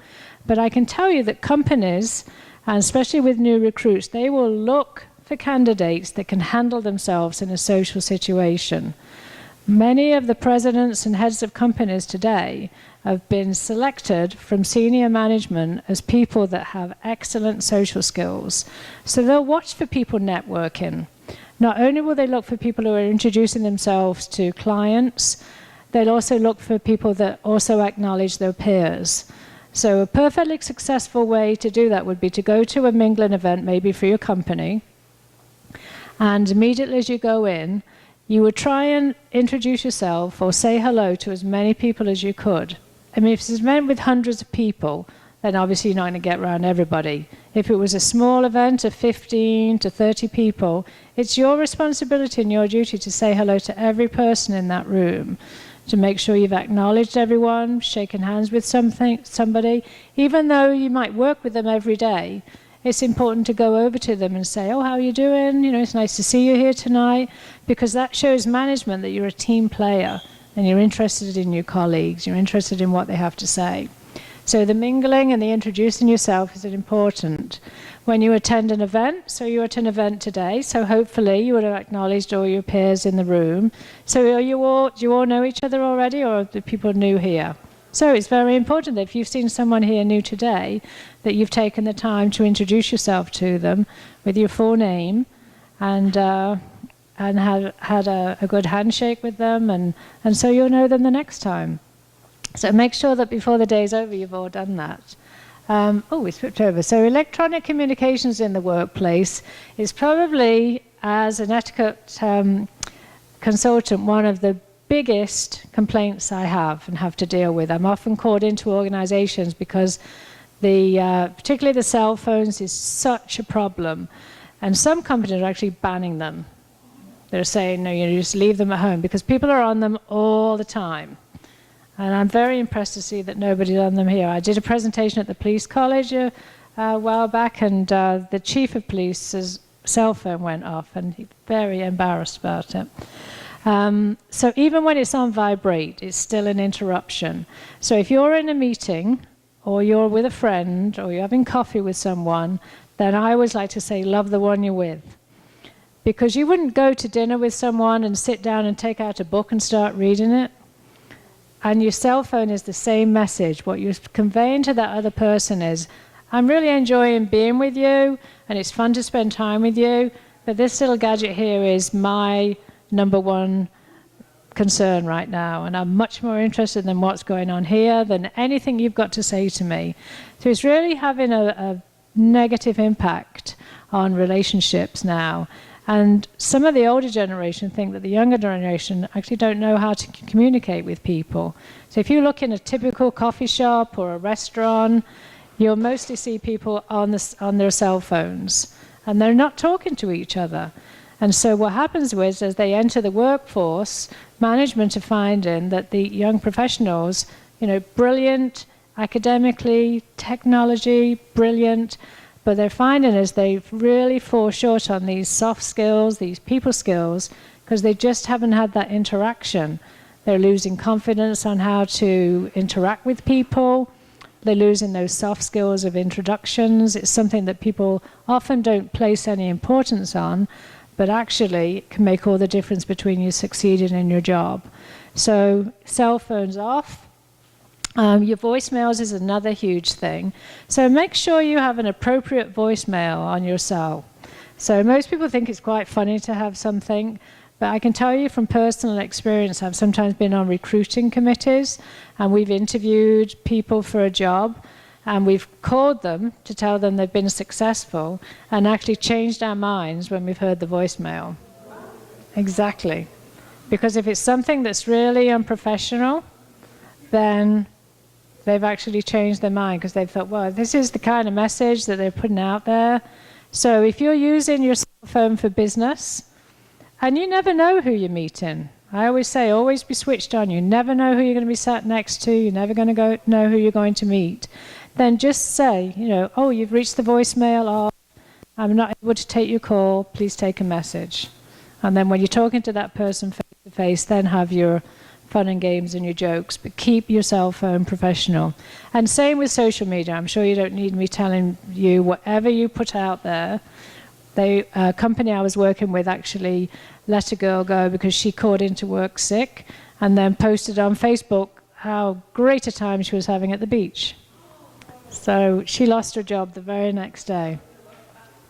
And same with emails. It's very easy now to send an email or a text, but remember, there's still protocol and manners that apply to an email. So keep the grammar in correct form, always use a dear person when you're doing it, always try and reply to an email within 24 to 48 hours.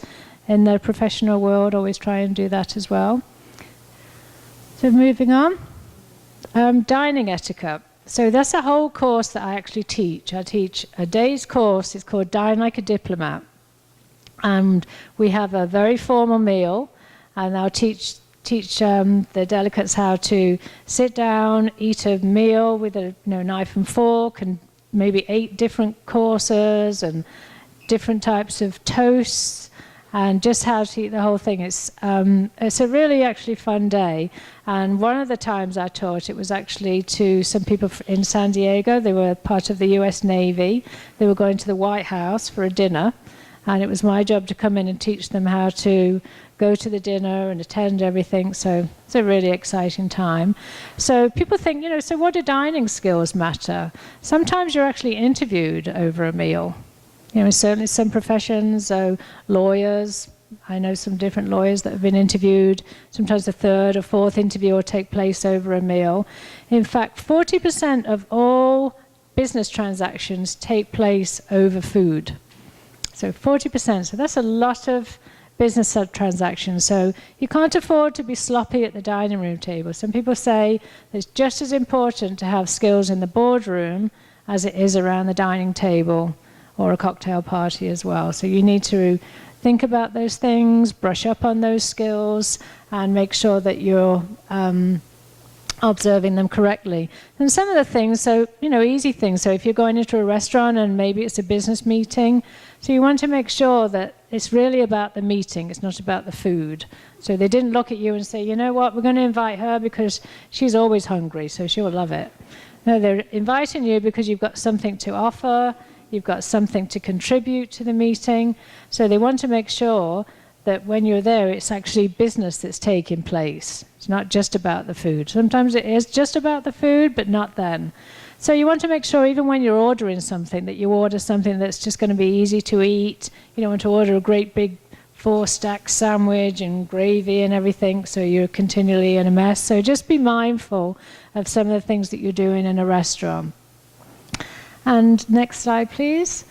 So another big thing is when you actually go for an interview. How many people have been for an interview or at some time in their careers got a big interview coming up that, most people, interviews are carrying on for a long time.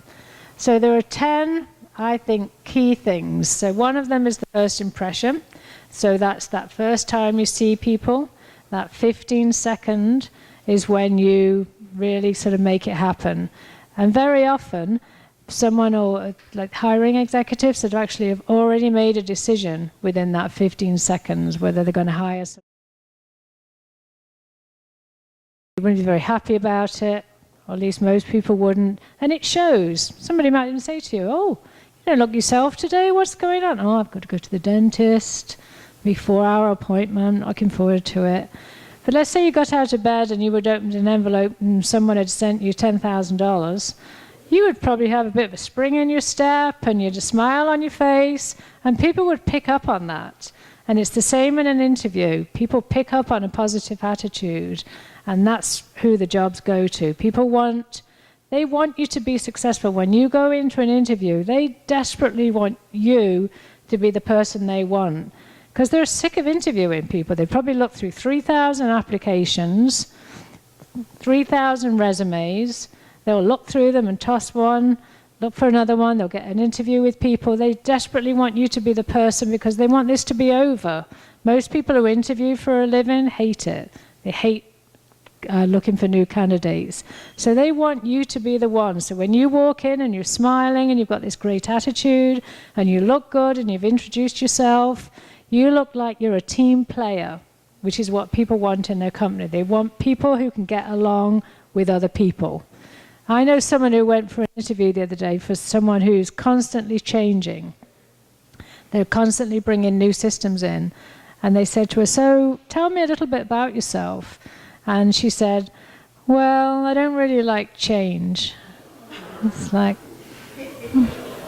is that the best you could come up with for that? So naturally, your resume is an important thing, and I'm not going to go into a whole new thing about resumes, but just be careful that they stand out, but not in an alarming way. So some people think, they should stand out, so they'll send it on different colored paper or anything. So it has to be professional. Check it for spelling mistakes. One spelling mistake, very often someone will read one spelling mistake and it's tossed in the bin, all that hard work. If you're electronically sending an email, it's always a good idea to follow up the next day and just say, I just want to make sure that you receive the resume. That's all. It's not another pitch for a job or anything. It's just from that. Be on time for an interview. That sometimes seems like a crazy thing, but what can happen is people can go in be unprepared for an interview and they'll end up being late. So if you know you have an interview, if someone's called you and said, okay, we've seen your resume, we think you'd be great, we'd like to invite you for an interview, then the first thing you say at the phone call is obviously thank you very much, and You have a pen and you write down the date and you write down the time. And one of the questions you'll ask, which is very important, is to say, and who will be interviewing me? Because very often you'll get to the company, you'll walk in through the door, and then you'll say, oh, I have an interview. And they'll say, oh, who with? Now, let's say you had an interview at the university hospital, and you walked in and said, oh, I have an interview today. They're not going to know who you are. You're not going to know who the person that's interviewing you is. So the very important is who will be interviewing me, and get a name so you can ask for that person. And the second thing you want to do is ask them where it'll be. So do I come to reception? Is there somewhere I need to be? Sometimes they'll say to you, oh, come to room B142 on the 7th floor. You're writing that down. Will the door be open? Should I walk in or should I wait outside? Because there's nothing worse than arriving at this door and it's closed, and maybe it's a door into another room like this, or maybe it's into another area. So you're waiting outside the door and your interview is going on over here, and maybe you'll miss it. Someone won't come looking for you. It's just a small thing, but ask, so do I come in or do I wait outside? Will someone be coming to get me? Make sure you've done all that. Have a practice run. If you're catching the bus there, make sure that you've got the bus times and you know that that bus is going to arrive there on time.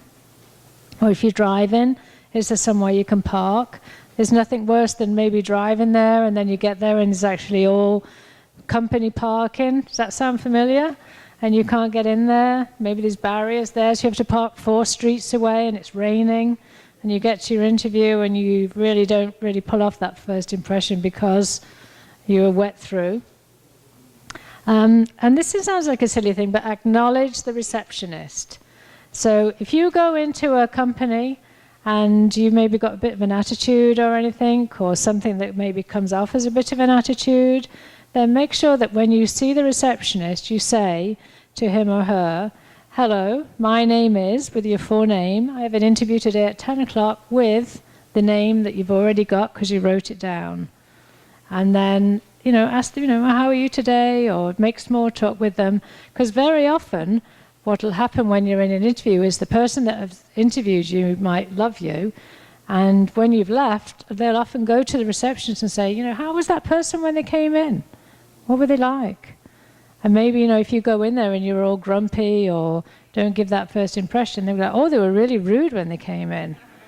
Like them at all. Oh, there goes your resume. There's another one in the garbage. So always be nice. They're looking for people who are team players, who can get along with everyone. So it's a great thing for the receptionist to say, when such and such a person came in, they were so nice, they smiled and acknowledged me and said good morning, said thank you after I gave them a seat or offered them a drink. Very often they'll say, oh, would you like a coffee or like a tea or some water?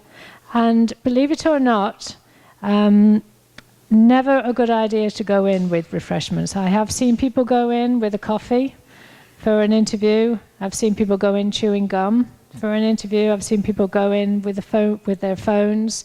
And I've actually heard of people saying, I'm expecting a phone call later. Would you mind if I took it? My husband was interviewing somebody a while back now, but he was interviewing someone and they said to them, they were on an iPad and they said, oh, I'm going on the iPad because I actually want to take notes, which is never really a good idea either.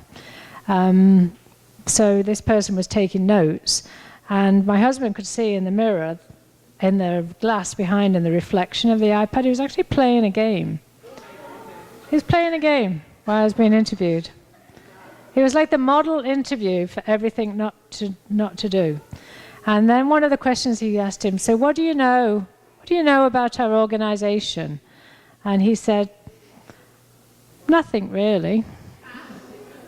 So, and I'm pleased to see that most of you are looking really shocked at this, but which is a great thing. But always take the time to do some research.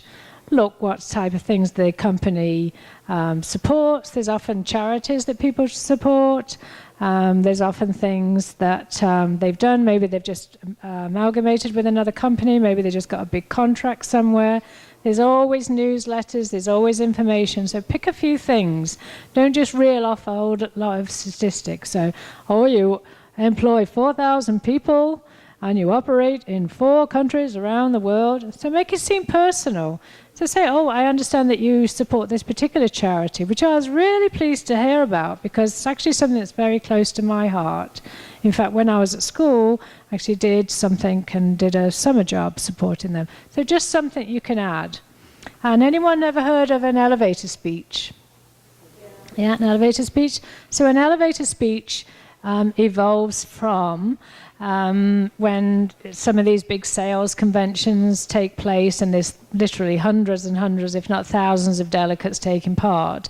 And they're all usually staying in the same hotel and there's a big conference room and in the morning they all sort of meet down there. There's lots of networking. So the idea is that you get up in the morning, you go in the elevator, and there's all sorts of other people. So maybe there's another person from the same conference that you're at.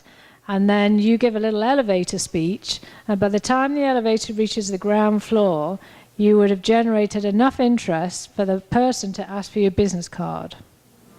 It was just a few snippets. Because sometimes in an interview, one of the questions they'll ask you is, can you tell me a little bit about yourself? You tell me a little bit about yourself. And most people think that that's really that's what they're interested in. They're not.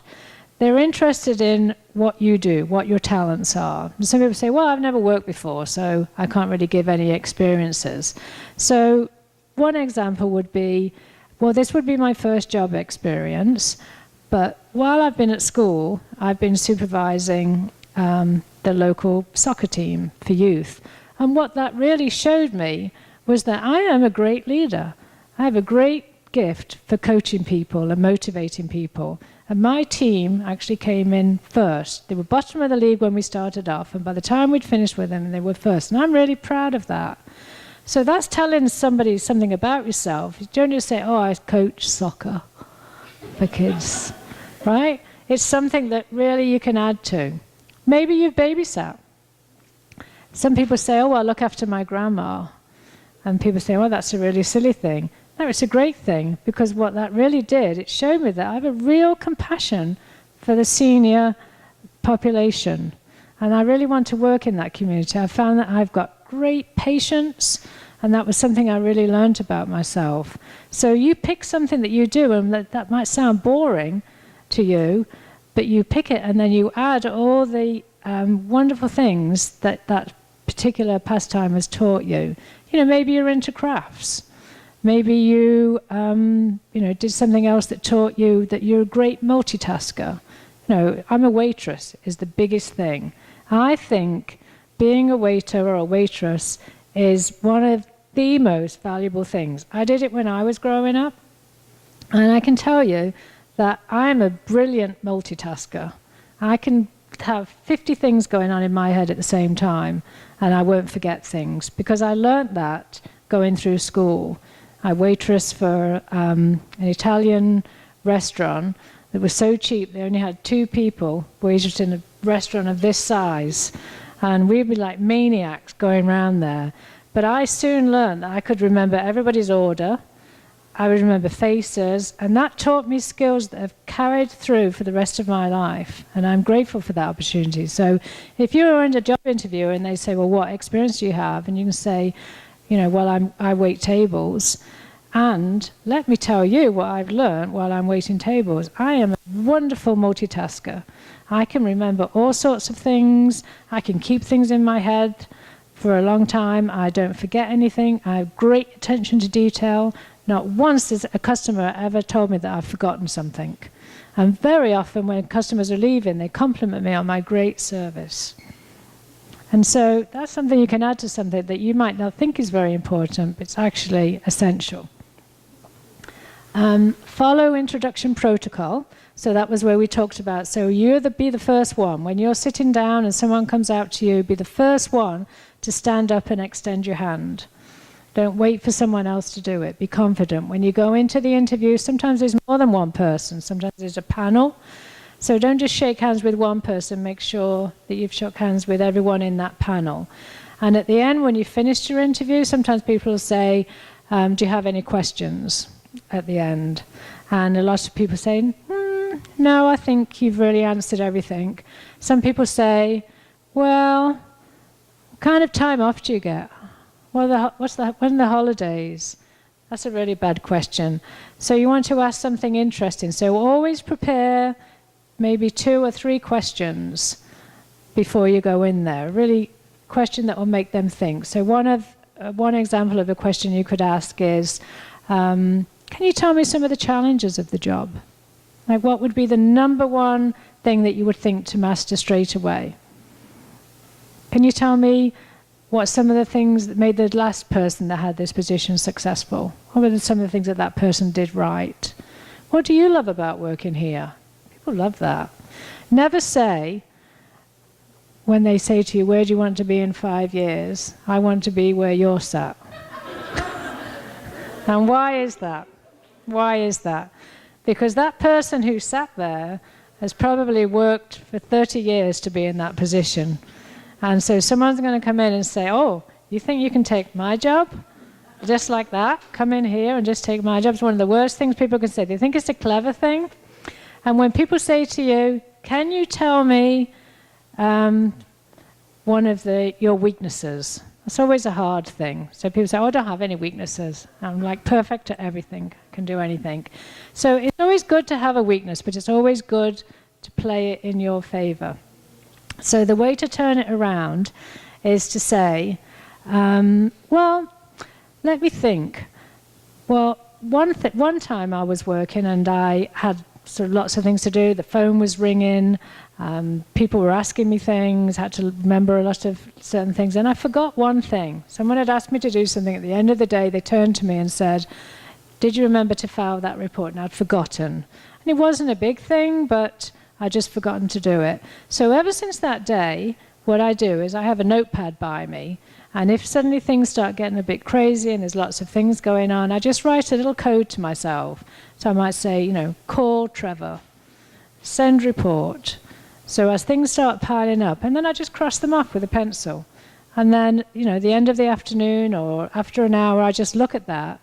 And that's just a tool I use to prevent that from ever happening again. Because I know that if I have a weakness, then it would be that sometimes I'll tend to forget something if there's a lot going on. So that's a tool I use to prevent that from happening. So that's saying you've recognized a weakness, you've notified it, you've done something about it and created a tool for yourself so it doesn't happen again. And sometimes they'll ask you a really crazy question, like, if you were a vegetable, what vegetable would you be? They don't care what kind of a vegetable you are. They just want to see you not get flummoxed or not get stressed in a situation. You can answer any way you like. You could say, I'd like to be a pea, because a pea is the most versatile of all vegetables, and I can relate to that because I'm very versatile and I like to try different things, so that's what I'd be. They just want to hear something that you're just going to say. There's no right or wrong answer. They just don't want to see you not say anything, because that proves to them that under pressure you clam up and you can't do anything. So they just want to hear you say something. Your communication skills are important. Your asking questions are important. So as I said, we talked about the asking questions, and a thank you letter. So I'm big on thank you letters because my job is to teach etiquette and protocol and manners. So we're really big on the thank you thing in my department. But I'll tell you a story. There's a university in America called Carnegie Mellon, and they introduced a new program that was a very, very advanced animation program. And it was something that was new at the time. The computer animation world wasn't as advanced as it is now, and they were leading edge in this particular program. And the professor who was going to teach this program said we can only have a few select people in this group, just a very small group that's going to go through. So they had literally hundreds and hundreds of applications, and so a panel of 3 or 4 people sat in this room, sifting through these applications, and one by one they would go in the reject pile. And they'd sort of got maybe half a dozen people and they needed a couple more. And they went through this application of a young woman that had applied, decided she was close but didn't really meet all the criteria. So her resume and application went into the reject pile. And as they the pile was getting high, and as they put the application on the pile, it fell off. And as the person scooped it up to put it back, out fell a card in an envelope. So they pulled out the card in the envelope, and it was a thank you letter. And this girl had applied to the university. She was traveling there, and she'd called one of the faculty members to find out what the best way would be to reach the university once she got off the train. And the faculty member had obviously advised her what the best route to take was. And she had written a thank you letter to the faculty to say, thank you for your help, that was really helpful. Not that this person could advance her application in any way. She was a stranger, nobody knew her, but she'd taken the time, and this person had just simply put the thank you letter in her application. And so when they read this thank you letter, they said, wait a minute, somebody would take the time to handwrite a letter to someone that couldn't influence the decision in any way, maybe deserves a second look. So they'd looked again at her application and actually decided they would accept her. And that woman today is the chief engineer at Disneyland from a thank you letter. So don't ever think that when we talk about protocol and manners, that something can't change your life for the long term, because it can. Something as simple as that. I did a session a year ago, actually, with a young man that had been through law school. He'd already got a degree. He'd taken a second degree in law, and he was having a hard time getting an articling position because he had a terrible personality. He could not do it. Nobody could see through anything. And he'd had numerous interviews, and he was just at his wit's end. And his mother, as a birthday present, gave me to him for a day to go through his skills. And so we met at a hotel, and we had a PowerPoint and went through all different things. And this man was just a charming, charming man, but he didn't know how to show it. His eyes were down, he didn't make eye contact with anybody, he just virtually no, he was a genius in every other way, but he just possessed very, very little social skills.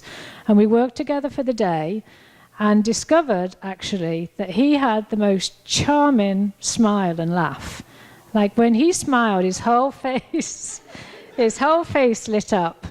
And we worked on that, and we worked on some skills. And a month later, he actually wrote to me and said that he'd been accepted by 2 law firms. I know, amazing, amazing. Just from a day, being able to do that. He had it all. He had everything. He had all the academics, but that's where he was missing. So moving on. So I like to say there are 3 things in human life. 3 things in human life are important. The first is to be kind, the second is to be kind, and the third is to be kind.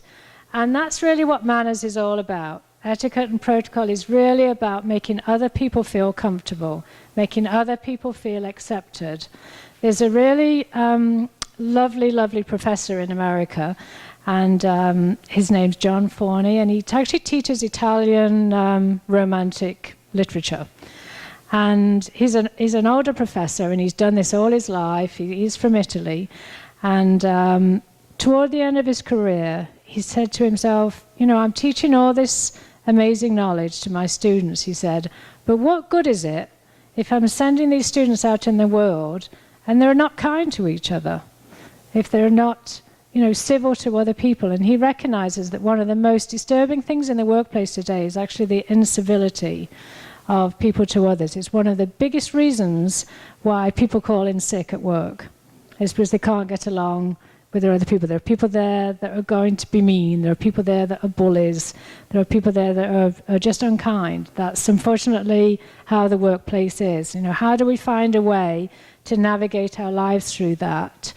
And he told a charming story about a woman on a train. And she was actually traveling through the Italian countryside on a train, going through the beautiful fields and in Tuscany. And it was raining. and she noticed on the window that the rain was hitting the window and the raindrops were falling down. And as each raindrop hit another raindrop, so that raindrop was changed forever. And so it occurred to her that that's really how we are in life, is that every interaction we meet, we have with people, we change that person a tiny bit. When we smile at someone or say hello to somebody or give an encouraging word, their day, their hour, their experience, and maybe their life is changed in a tiny bit, just like those raindrops are changed. So when we go out into the world and go out into the workforce, let us be known for that. Let us be known for our compassion and our manners.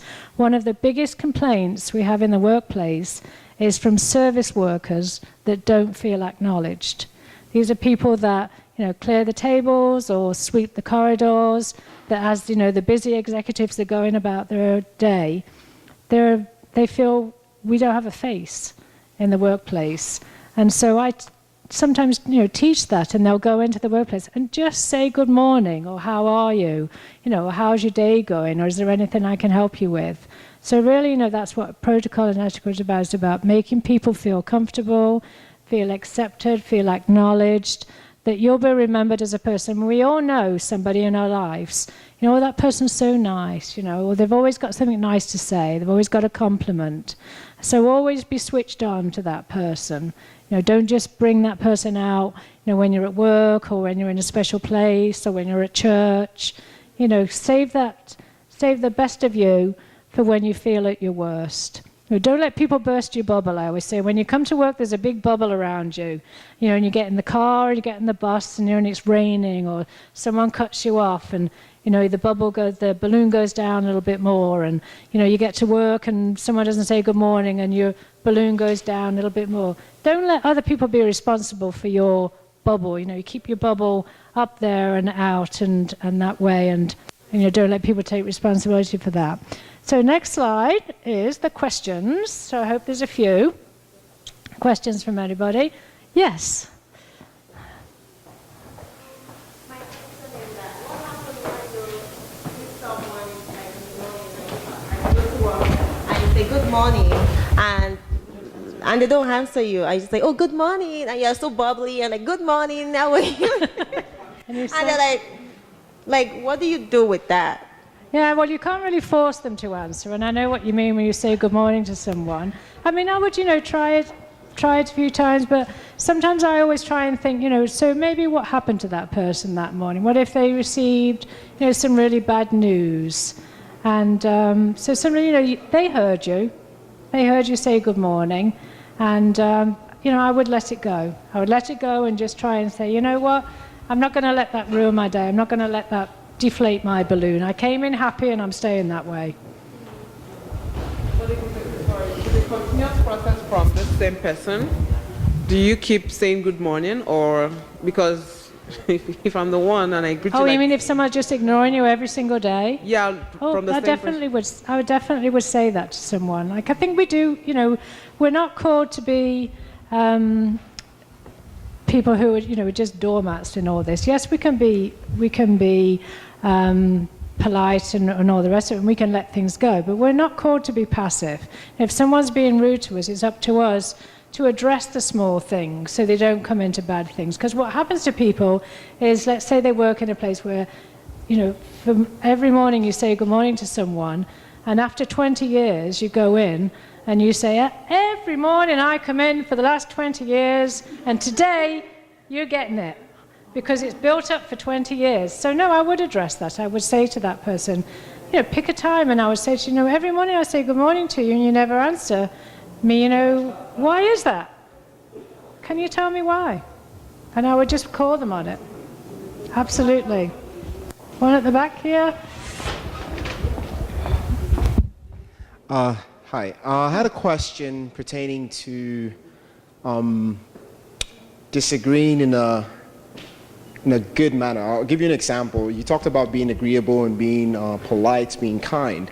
But there are times when two people, or even in the office, you and a colleague might disagree on something. He might be suggesting you do something and you disagree. How do you communicate that in an ethically sound manner that you don't create conflict or things of that nature. Can you just touch on that? In a disagreement, so there's two people and they're just disagreeing about things. So how do you end that on a positive note? So, so that's a great question, because obviously there's a disagreement, but you don't want it to go beyond the boundaries and it become an issue between you as personalities. It's a work disagreement. And sometimes you're not always able to reach a resolution in that. And I think it would be important to say, there's been a difficult conversation we've had. Obviously, we're both not together on this. We're going to agree to disagree. Maybe we're going to touch base later on this. Maybe it's something we'll never come together on. But, we work together, and I want you to know that I respect what you've said, and I respect your opinion. I don't agree with it, but I respect it. So this is more a personal question. I've been in the U.S. for a couple of years now, and I will be looking to interviewing and going, looking for jobs and all that. Are there certain norms I should be more conscious of? Certain? Like norms in Canada that I'm not aware of, that I should be more aware of or conscious of going into interviews? And you came from the States, did you say? I think the similarities are really there. I think if you're observing those things we talked about, the eye contact, the posture, that's really sort of what people are looking for. They're looking for someone that can fit in with their organization. So I would think if you followed those examples, it's pretty similar, like the North American, like we both recognize the same things as a culture. If you were going to another country, it's different. There are some countries that think eye contact is disrespectful. We love it here. We see that. So you're pretty safe with those two. Okay. Yes.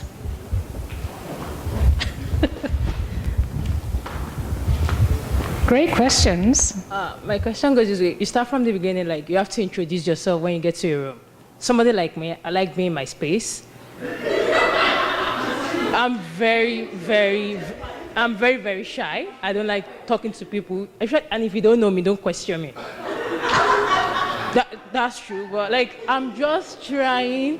It's like I make effort to get along with people that doesn't mean I don't socialize with people. I don't laugh. I socialize with people. But it's not something that is part of me. But I used to make efforts. Like people say you try to, but I will something like me that I don't know how to go and meet you and start questioning you. I start going to say, how are you? What's your name? This is my name. Part of it. How will I do it? So you're saying you don't like people in your space? Is that what you're asking? You don't like small talk, so how can you say you have to socialize with people when you get to your room. Ask for, hi, my name is. Someone like me, I would socialize with people. I would go and meet you and say. So first of all, I don't think you are shy. Really, you don't seem like you're shy, right? Oh, is that why? So are you saying that it's a challenge for you for people to be in your space, or you just don't like making small talk?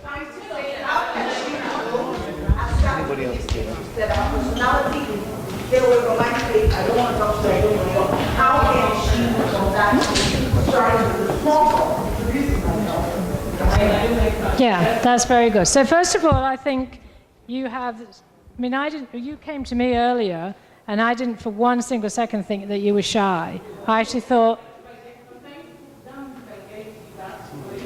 yeah. So maybe it's something you're telling yourself more than anything, but what you can do is you can practice. You can practice, because all of this that I've spoken about today is really all about practice. So you practice in a small way. So you go up to people, so tomorrow, you want to say to yourself, tomorrow, I'm going to introduce myself to someone I've never met before. And that's your challenge.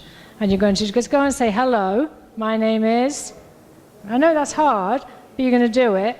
And then you're just going to make small talk. And then every day you do it, you're going to get better and better at it. All this is all about practice. And don't tell yourself that you're shy. Like an athlete that's going to a big event, they visualize themselves. So you have to think about yourself not being those things that you've talked about. You have to visualize yourself going into a room and meeting someone and not feeling shy and not feeling like you're afraid to make small talk. Imagine yourself doing it. Imagine yourself having a conversation and laughing and being charming and social, and then the next day try and do it. And every day you'll get better at it. This is all these things. It's not rocket science. These are all things people can do the more they practice. Do you think I could ever at one time visualize myself standing up in front of a group of people? I've stood up in 300, 500 people. And if someone had told me that 15 years ago, I would have thrown myself off a cliff. Like I just, you can tell yourself that you can do things. Sorry, one more question over here, and that would be all the questions we're taking for today. They have. Whose question? Oh, whose question is it? Your question? Okay, so my question had to do with I have a unique name, and I think a number of people here have unique names. So in like a professional environment, that could cause a bit of, I don't know, clash in terms of people just kind of destroying your name or not even giving a thought to the pronunciation of the name. What's the ethically correct way of dealing with that? And so perhaps you can help me clarify, because my understanding thus far is just try to be agreeable and try to correct in a polite manner, but don't let it escalate. So if you could speak to that, I appreciate that. So we did actually talk a little bit about the names before, and the reason it's an issue is because if I meet you for the first time and I look at your name, and I would be stressed at that, not because I'm thinking ill of anybody or bad of anybody, because I want to be able to say your name, and it would concern me that I would offend you by not being able to pronounce it. So immediately, as I'm meeting you, I would be worried that I'm not saying your name right, and I would desperately want to say it right. So any assistance that you give me would be wonderful to me, to put me at ease. So what some people do is they change their name, which I am not supportive of at all. I think it's a terrible thing to do. I want to tell someone their real name. Well, because it's taken away your identity. Unless you want that, it's your identity, that's who you are.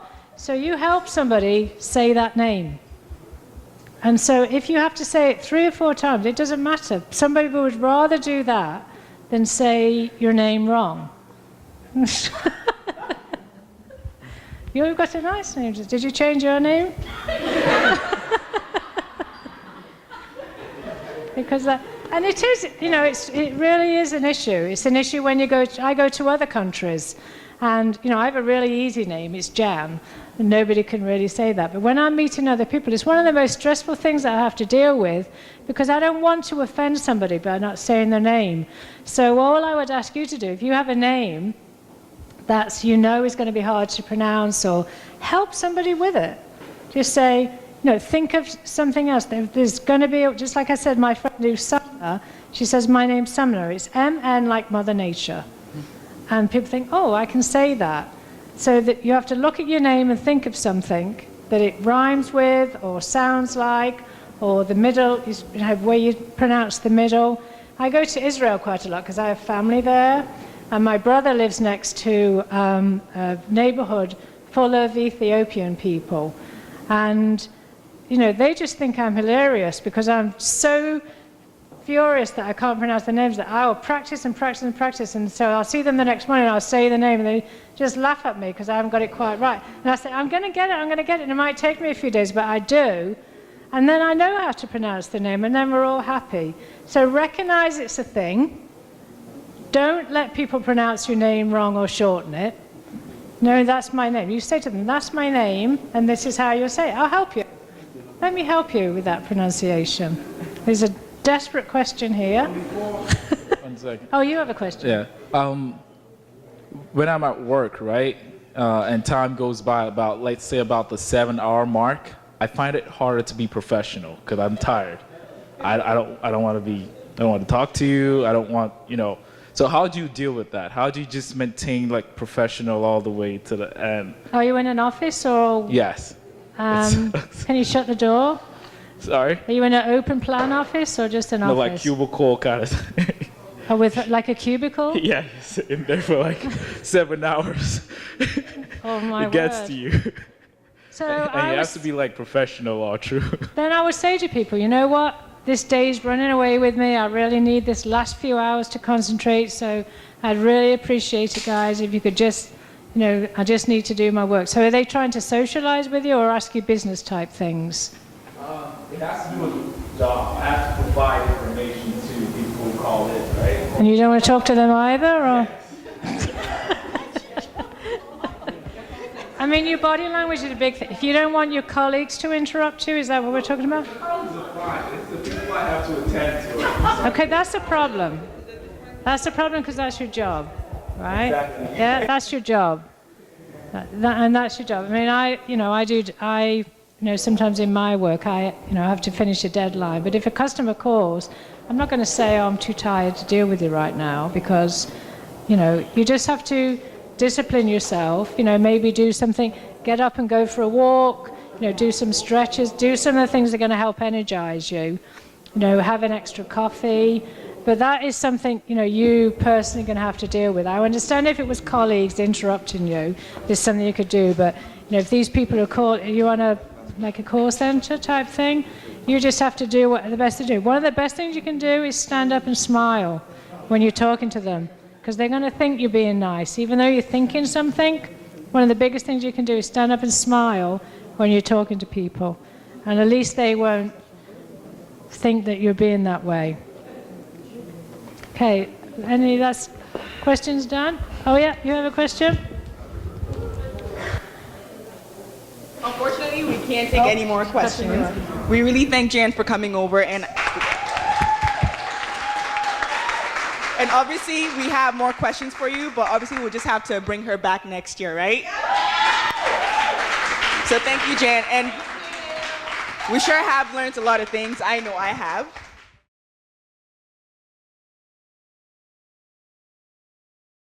We're going to talk about the other three. So before we start getting ungodly ideas about how to go through the family sponsorship route, there are three other viable options you have. About the expert entry profile, I'll shed more light on that as soon as we get on the next slide. Then I'm also going to talk about how to put together your submission. Can I have the next slide? Thank you. Okay. So, if, for instance, you actually had a one-year program in Canada, let's just take that scenario, and you have the options of, okay, before I go any further, I need to clarify something. You can actually apply for any of these categories at any point in time. You don't have to have finished your program. You could be starting your program right now. You could have just resumed in September and qualify for one of the categories. So it doesn't matter how long you stayed in Canada. Okay. So the first question you should ask yourself is, do I qualify for permanent residency? And if you do, what category do you qualify for? If your answer to that question is yes, then my suggestion to you is to apply right now. Every minute you wait to put together your application, you might get qualified today and then the next day you're not qualified. The rules keep changing every day, or let me say every month. There's always an addition to the rules. It might not be significant, but there's always something. There are so many factors to consider, and I'm sure most of us are aware that they just changed some of the rules this year. So I would say you should apply immediately. And if you need to find out, you can actually consult some government websites. You can do a lot of research on it. And when I talk about research, I don't mean going on blogs or social media to find out, because all the information out there might not be accurate. And whatever works for Mr. A might not work for you, even though you guys have the same things on your CV, you studied the same course, you spent the same amount of time in Canada. It doesn't mean it will apply to you. There might just be one tiny bit of information that will be different and might lose you some points and gain the other person some more points. Okay, so if your answer to that question is, I'm not sure, then I would advise that you find out. And the earlier you do, the better, so you can prepare towards it. If your answer is an outright no, if you've done some digging and some research and you find out that you're not qualified, then you have some other options as well.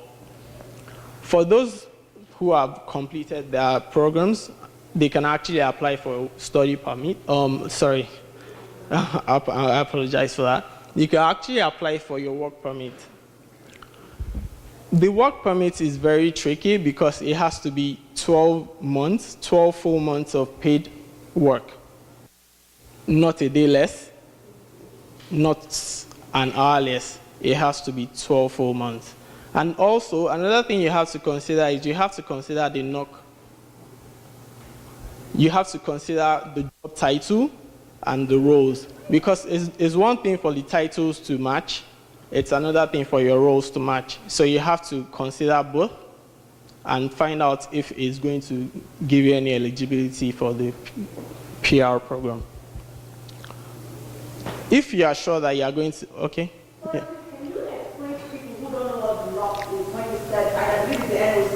Yes. Oh yeah, it's. I'll get to that as well. Yeah, thank you.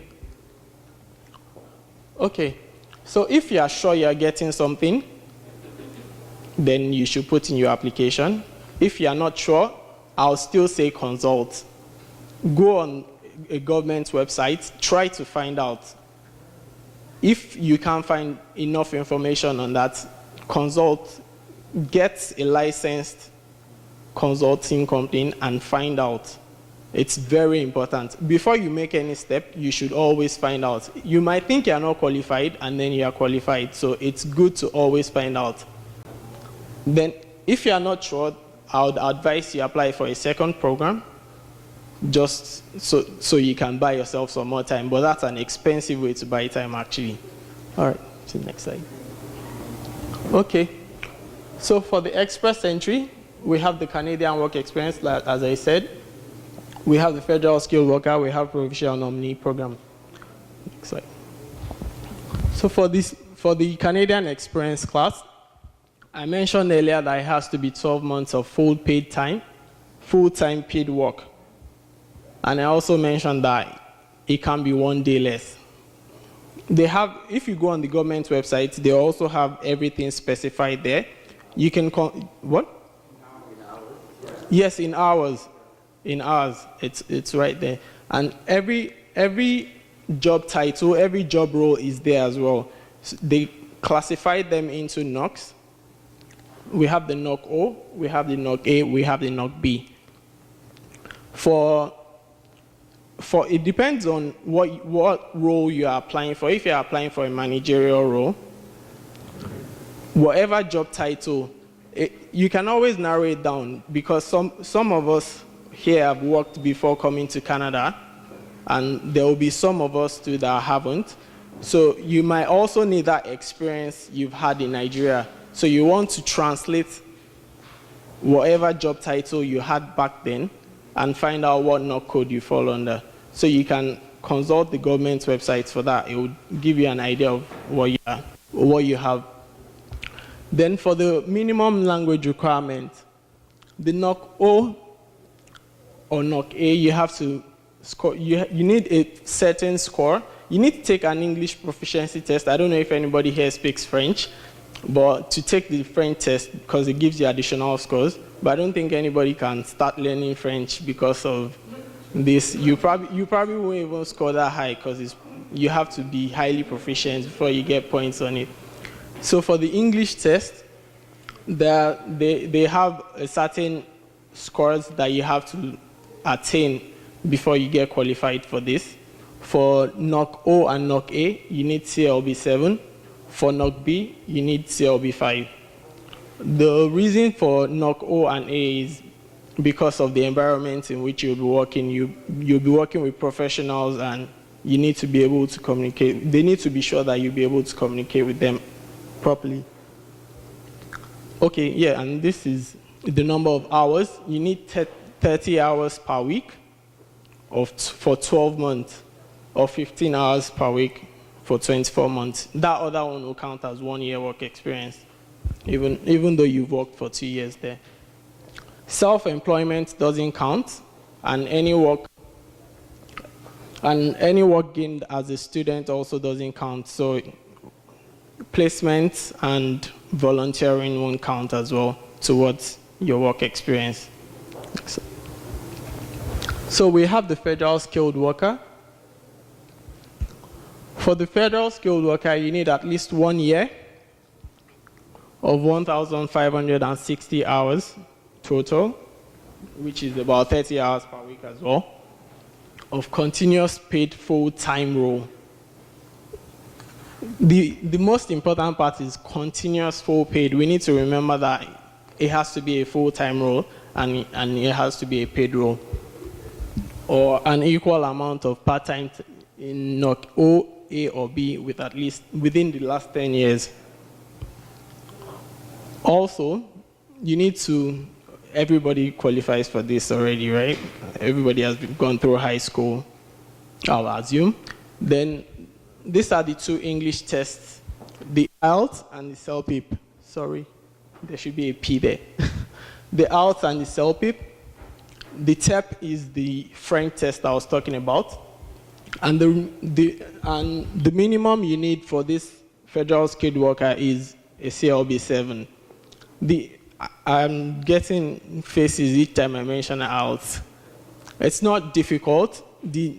I've taken the test, and a couple of people I know have taken the test. It's not difficult. I had like 3 weeks to practice for it, and at the time I was also taking my Six Sigma certification. So I only studied for 2 weeks, and I got the maximum scores I needed. I had an 8.5 in my reading, 8.5 in my 8.5 in my reading, 8.5 I had an 8 in my writing, I had a 7.5 in my speaking, and I had an 8.5 in the last category. So it's attainable. If I can do it, everybody here can do it. It's very attainable.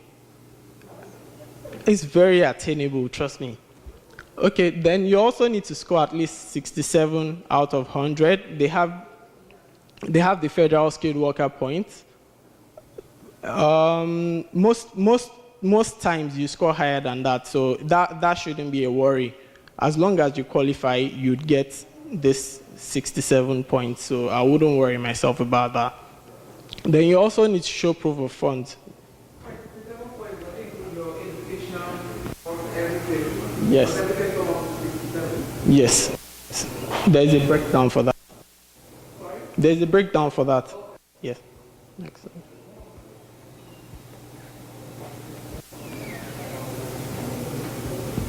Okay. Yes, so I'll move on to the provincial nominee. I won't spend too much time on this because it might not apply to most of us here.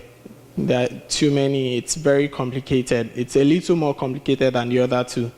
So for the provincial nominee, it's not a stream of express entry. Candidates must qualify as one of the other categories I mentioned earlier, either as a federal skilled worker or as a Canadian experience class. And you get 600 CRS points if you are nominated for this category. Actually, once you are nominated for this category, then there is no worry. You get an ITA almost immediately. By the next draw, you probably get an ITA because you'll be way ahead of the others. At the moment, there are just 10 provinces that are currently running this program. And I wouldn't bother myself much about it because it's a little more complicated than the others, as I mentioned. Okay, so this is the CRS ranking, the comprehensive ranking system. This column to my left is the one for the singles candidates, and the one to my right is the one for the couples. I think I saw a single youth and singles. Yes.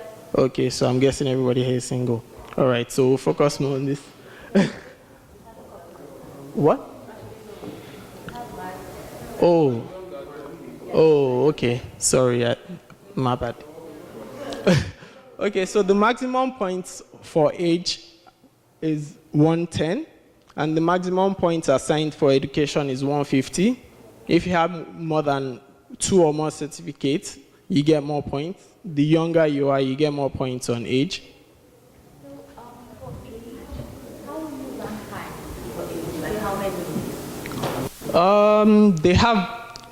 Currently they have age brackets. That might change any time because they keep changing their rules. But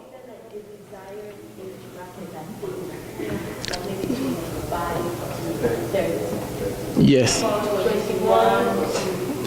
Yes, they have them in brackets like that, and they have points assigned to each. So, what's the highest? Right now, yeah, the younger you are, that's what I said, the younger you are, the higher your score. What did you say? Yes, if you are 30 and higher, then your points drop, and it drops every year. So for education, the maximum point is 150 for the first official language, which is the English test. The highest point you can attain for that is 136 points. Second official language is 24, which is French. Then for the Canadian work experience, for the Canadian work experience, the highest point you can attain for that is 53. Then the importance of education and language comes in again, because you score extra points for that. So there again, you get 50 points for education and language. So it's very important. And this column here, this row here applies for the provincial nominee program. You get 600 points extra for that. So this is the table of draws so far till date. There was a draw last night, but sorry, couldn't make it to the table because it was really late last night. And if we look at the draws, from the 31st of January, the draw was, the CRS score was, lowest CRS score was 886 points, but it has dropped as low as 450, which is very encouraging, because last night's draw was 450. And so far, they've only given a little over 20,000 ITAs, and the target for the year is 180,000. So they still have a long way to go, which also means that people in this room stand a higher chance of getting one. I'm sure this slide brings back memories for most of us. Okay, so the message I'm just trying to pass across here is your application has to be as simple as possible. If you have too much information in it, it might just one of those little extra information might be what would hinder the entire application. So you need to you need to have a foolproof application. It has to be as simple as possible. Just the bare necessities has to be in the application. You don't put too many things in it.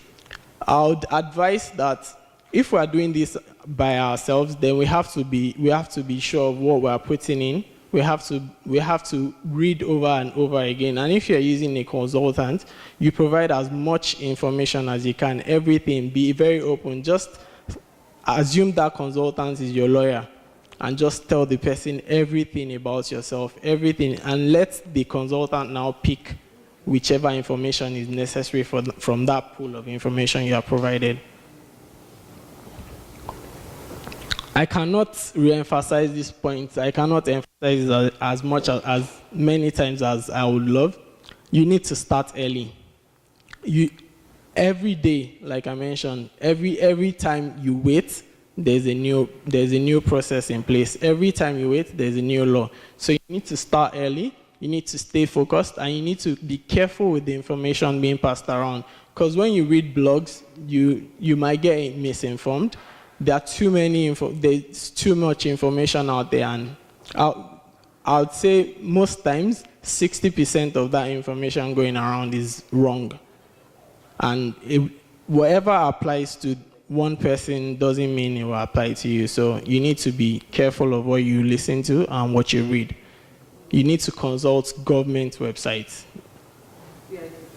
Exactly. Or consultants.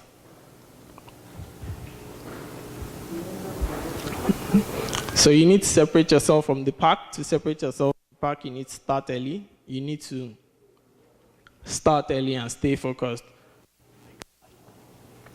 So I'm sure that most of you are asking yourself, how do you start early? So to start early, you get an initial consultation service. You can do that yourself. You can read up. And if you think you need extra help, you can get one.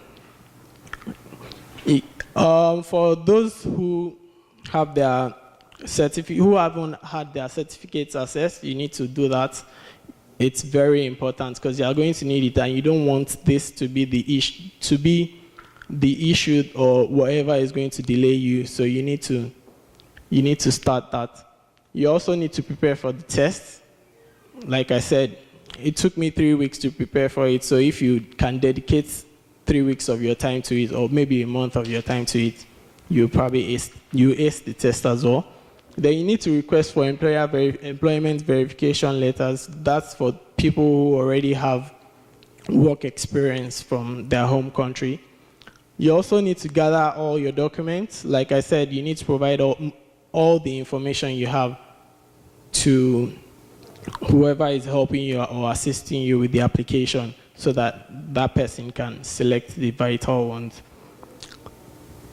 Then if you qualify for any immigration program, don't waste a day. Please apply immediately.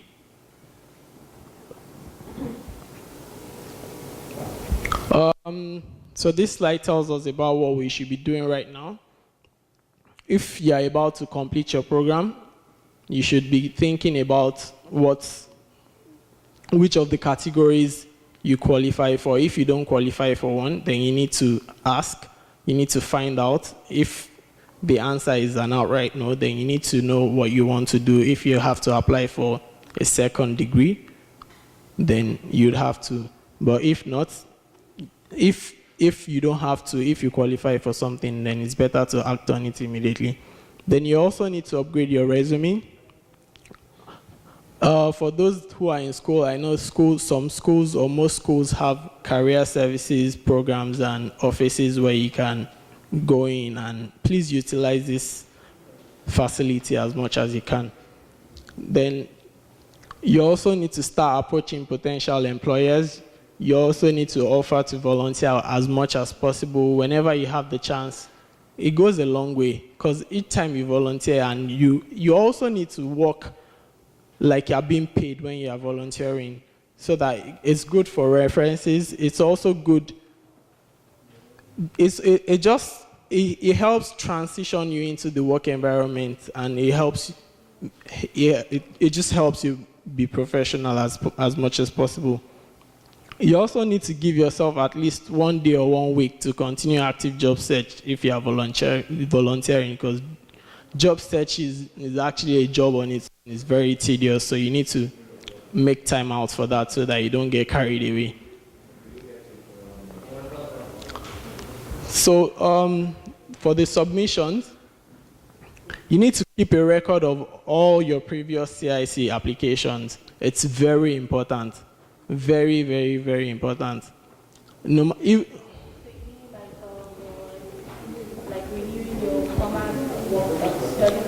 Yes.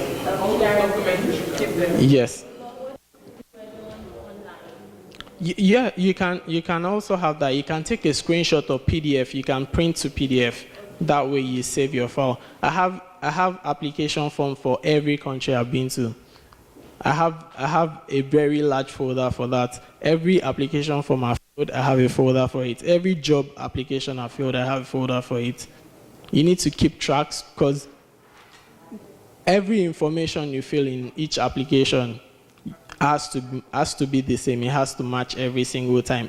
And for PR, they actually scrutinize the forms a little bit more than the others. So you might have filled like visiting visas to Canada and to some countries, and I put just one date difference, but it doesn't matter. Like they don't bother to look over, to check over and over, but for PR they actually do. So you have to maintain whatever information you filled in the previous form has to be there all the way.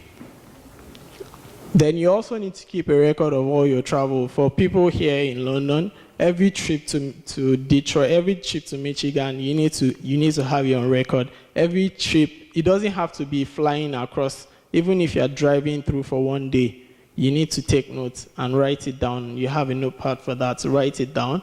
Take note of every trip you've made outside the country or outside of your home country. You also need a record of that as well, and it has to match whatever. And these days that you have countries sharing their database with other countries, your travel history has to match. Then you also need to get an initial consultation early so that it's not too late, so you haven't put in an application or you haven't started the process, so you don't have to start all over again because it's a very tedious process. Okay, I've said this before. If you need to take a second program to benefit for a 3-year work permit, because sometimes it makes more sense to get a 3-year work permit than a 1-year work permit. Like I said, 1 year, it has to be full 12 months. So you don't want your postgraduate work permit running without you having a job. The entire year will be wasted. I mean, apart from your bank account that will feel funded. Do you already qualify for one of the PR programs? You just might not know you are qualified for one of the programs. So please find out. It's very important. There again, accuracy is a must. CIC has zero tolerance for errors in PR application. Even if you make mistakes in your visiting visa, it doesn't matter to them. But for your PR application, it's very important. Next slide. Timing is an essential factor, because don't worry, I don't want to take you back. If we go back to those tables, I know someone who missed an ITA because he didn't send his documents in early, and the scores from the draw actually dropped at that point in time, and he would have gone in. But because he sent his documents late, he couldn't get the draw and he had to wait, but luckily he got the draw last night. So timing has to be perfect. You have to put in your application immediately, as soon as possible, so that you don't miss whatever draw is coming next. Yes, I talked about that already. In most cases, submitting CIC application early is crucial because of the draws. You don't know what draw is going to come out and what scores they are going to draw. So you need to put in your application early. Next slide. So has any one of us tried to put in an application for PR? If we have people like that in this room, then you know it's really, really tedious and very stressful. If you think you can go through it, we are all in this together, so just try as much as possible not to let it take a toll on you. Just try as much as possible to be calm while you're doing it so you don't make errors or mistakes, because it's a very tedious process. Yeah, we're all in this together, so. So here is a bit of good news. If you need any consulting, and for anybody who wants to actually have a consultation session from this program, you can just add, if you are emailing that, if you are sending an email to info, you can just add that you heard about it at this program, so you get a rebate for the service.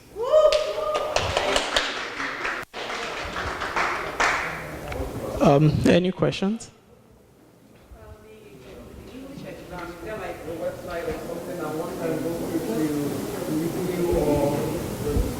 To study. Yes. Actually, once you make payments, you get free study packs online to study. And even if you need something, if you need before that, we send tips on. We send basic exam tips, how to write the exam for each for each category, because it's all about accuracy. It's not really, the exams are about accuracy. So you just need to understand the technique of the questions. Yes. So we send tips like weekly. I'm not too sure if it's, yes. So I'm not too sure if it's weekly or twice weekly, but yes, we send tips at least every week to people who are preparing for the test. And if you want to opt out from that, you can just send an email to say, I don't want to receive this anymore. Yeah. And also my second question is, one of your slides said something about having like a previous an employment verification or something Yes. from your previous employer. Yes.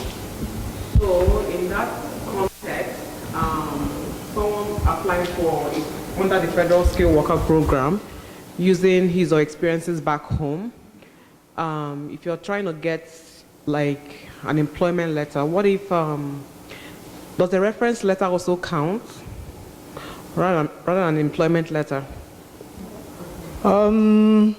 Because reference letter is because someone gave me her own sample of what she submitted, and how was more of a reference letter, because they're gonna put the hours you worked from so time to so time and all that. So an employment letter doesn't state that. So which one is more? In fact, that's accurate or authentic? Most times I prefer that, because that way you can say, you can actually boost whatever, you can boost your submission with a reference letter, but it has to come from your employer or, from someone high in the hierarchy at the office. So that is actually better than, you might have to submit both, but the most important information has to be on either one of them. Your hours, your income. Yes. Those two have to be there. Okay, so it has to be more of a reference letter. Whichever one you can get. Okay. The application doesn't say that you have to submit this. It just says, what you are trying to do is you are trying to prove to them. Yeah. It beyond. basically says because when I was on the website a few weeks ago, it's saying what and what should be in your letter. Yes. But most employment letters don't have most of this All information. that. Yeah. So if you have such a situation where your employment letter doesn't have all the information, you can have. Yeah, that's fine. You can just have that and attach it to your document. Sorry, my third and last question is, in a situation where you studied something different in school, I studied economics back home, and during my NYSC, my job was more of an administrative position. You understand? So it kind of didn't really blend with what I studied in school. And after my youth service, I worked for like an extra 6 months before I came here. So when you put in your resume, when your application letter or reference letter that this was what you studied and you studied economics, this was what you worked as, wouldn't they kind of see it as being dicey? No. You worked as an admin assistant, and you have to remember that when you're done. Because someone told me like it might seem a bit dicey when you study like bachelor's in economics and you're working as an administrative assistant, that CIC might think that there might be something, or you're just trying to make up something. I don't know. No, it doesn't really matter. For me, I studied biochemistry. Yeah. And I've worked in a telecommunication company for over 3 years. Yeah. Which has nothing to do with biochemistry. It doesn't. You're in a country where someone starts today. Yeah. After he finishes his degree. I mean, this was what I heard, but I don't know why. Someone who studied music and decided that, okay, I want to learn about computers. So you're in that environment. You're not in the environment where you have to be a mechanical engineer and then you move to, it doesn't affect your application. Praise the Lord. Hallelujah.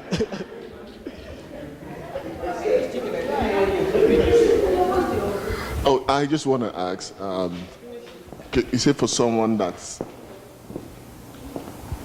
like if you have those job, what's it called, experience back home, that you can actually apply for the PSW. So all the PR stuff. Yeah, for the federal skilled worker, you mean? Yeah, PSW. Yeah, federal skilled worker. So Which one now, the federal skilled worker or the provincial nominee? Federal skilled worker or federal skilled. Yeah, or the Canada experience class. That person might not qualify for the Canadian experience class because 2 experiences they consider is education and work experience. So you need either one of those 2. But if you already have that in Canada, okay, that you're actually working, so that means you qualify for the. Yeah, so that means you qualify for 2 programs. Okay. Actually. Okay. So which one is actually the best, like, to apply for? That's why this new system is different from the old system. Now it's the express entry system. Everybody's in the same pool. Okay, everyone comes into the same. Exactly, everyone is in the same pool. So most times, if you qualify for one, you might qualify for the other. It doesn't matter. The draw is based on points. Okay, points. And yes. That the CRS stuff you mentioned. Yes. All right. Thank you. What if you're trying to play safe? Sorry, No. It's. What if you're trying to play safe? You now apply for federal class. No, it's the same. It's the same thing. Whether you apply for the federal skilled worker program or you apply for the Canadian experience class, your points will be the same. So you can apply for 2 different. No, I'm saying whichever one you choose. All you need. You don't need to apply for the 2. All you need is. All you need is to apply for one. Whichever one it is you apply for, remember you are ranked based on scores. These scores are the same thing. It's the same scores for the programs. Once you get the score, all you have to wait for is the invitation to apply. That's all you need. So whenever you now put in your application, once you got in your IT and you put in your application, it doesn't matter which one. It's now your documents that matters, not.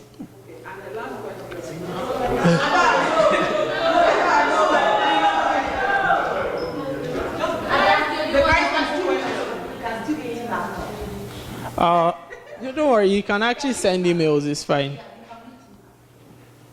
Sorry. Oh, okay. Okay, this provisional nomination stuff, is it clearly defines something, as in, is it a straightforward thing, or are there special clauses to it, like a kind of special talent or some other things? Because, yes, anything is possible. That's what I'm saying. Yes, everything is possible. Number one, for that program is,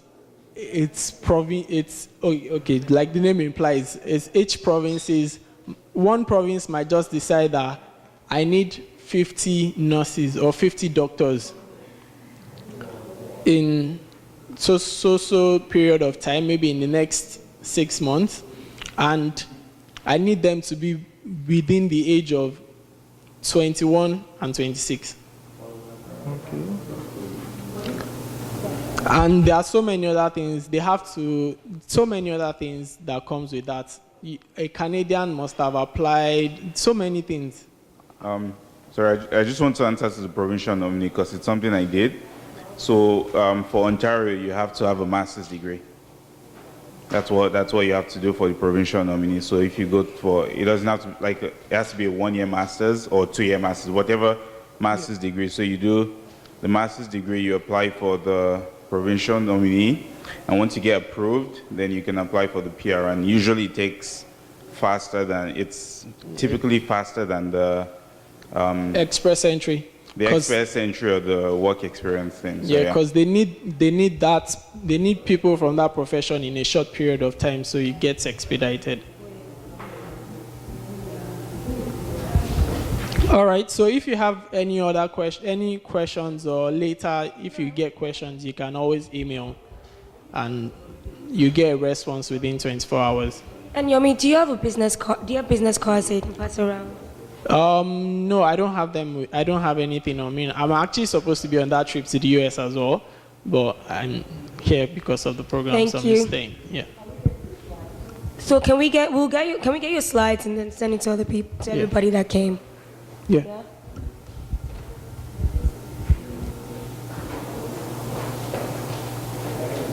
Okay, everyone, can we just thank Yummy for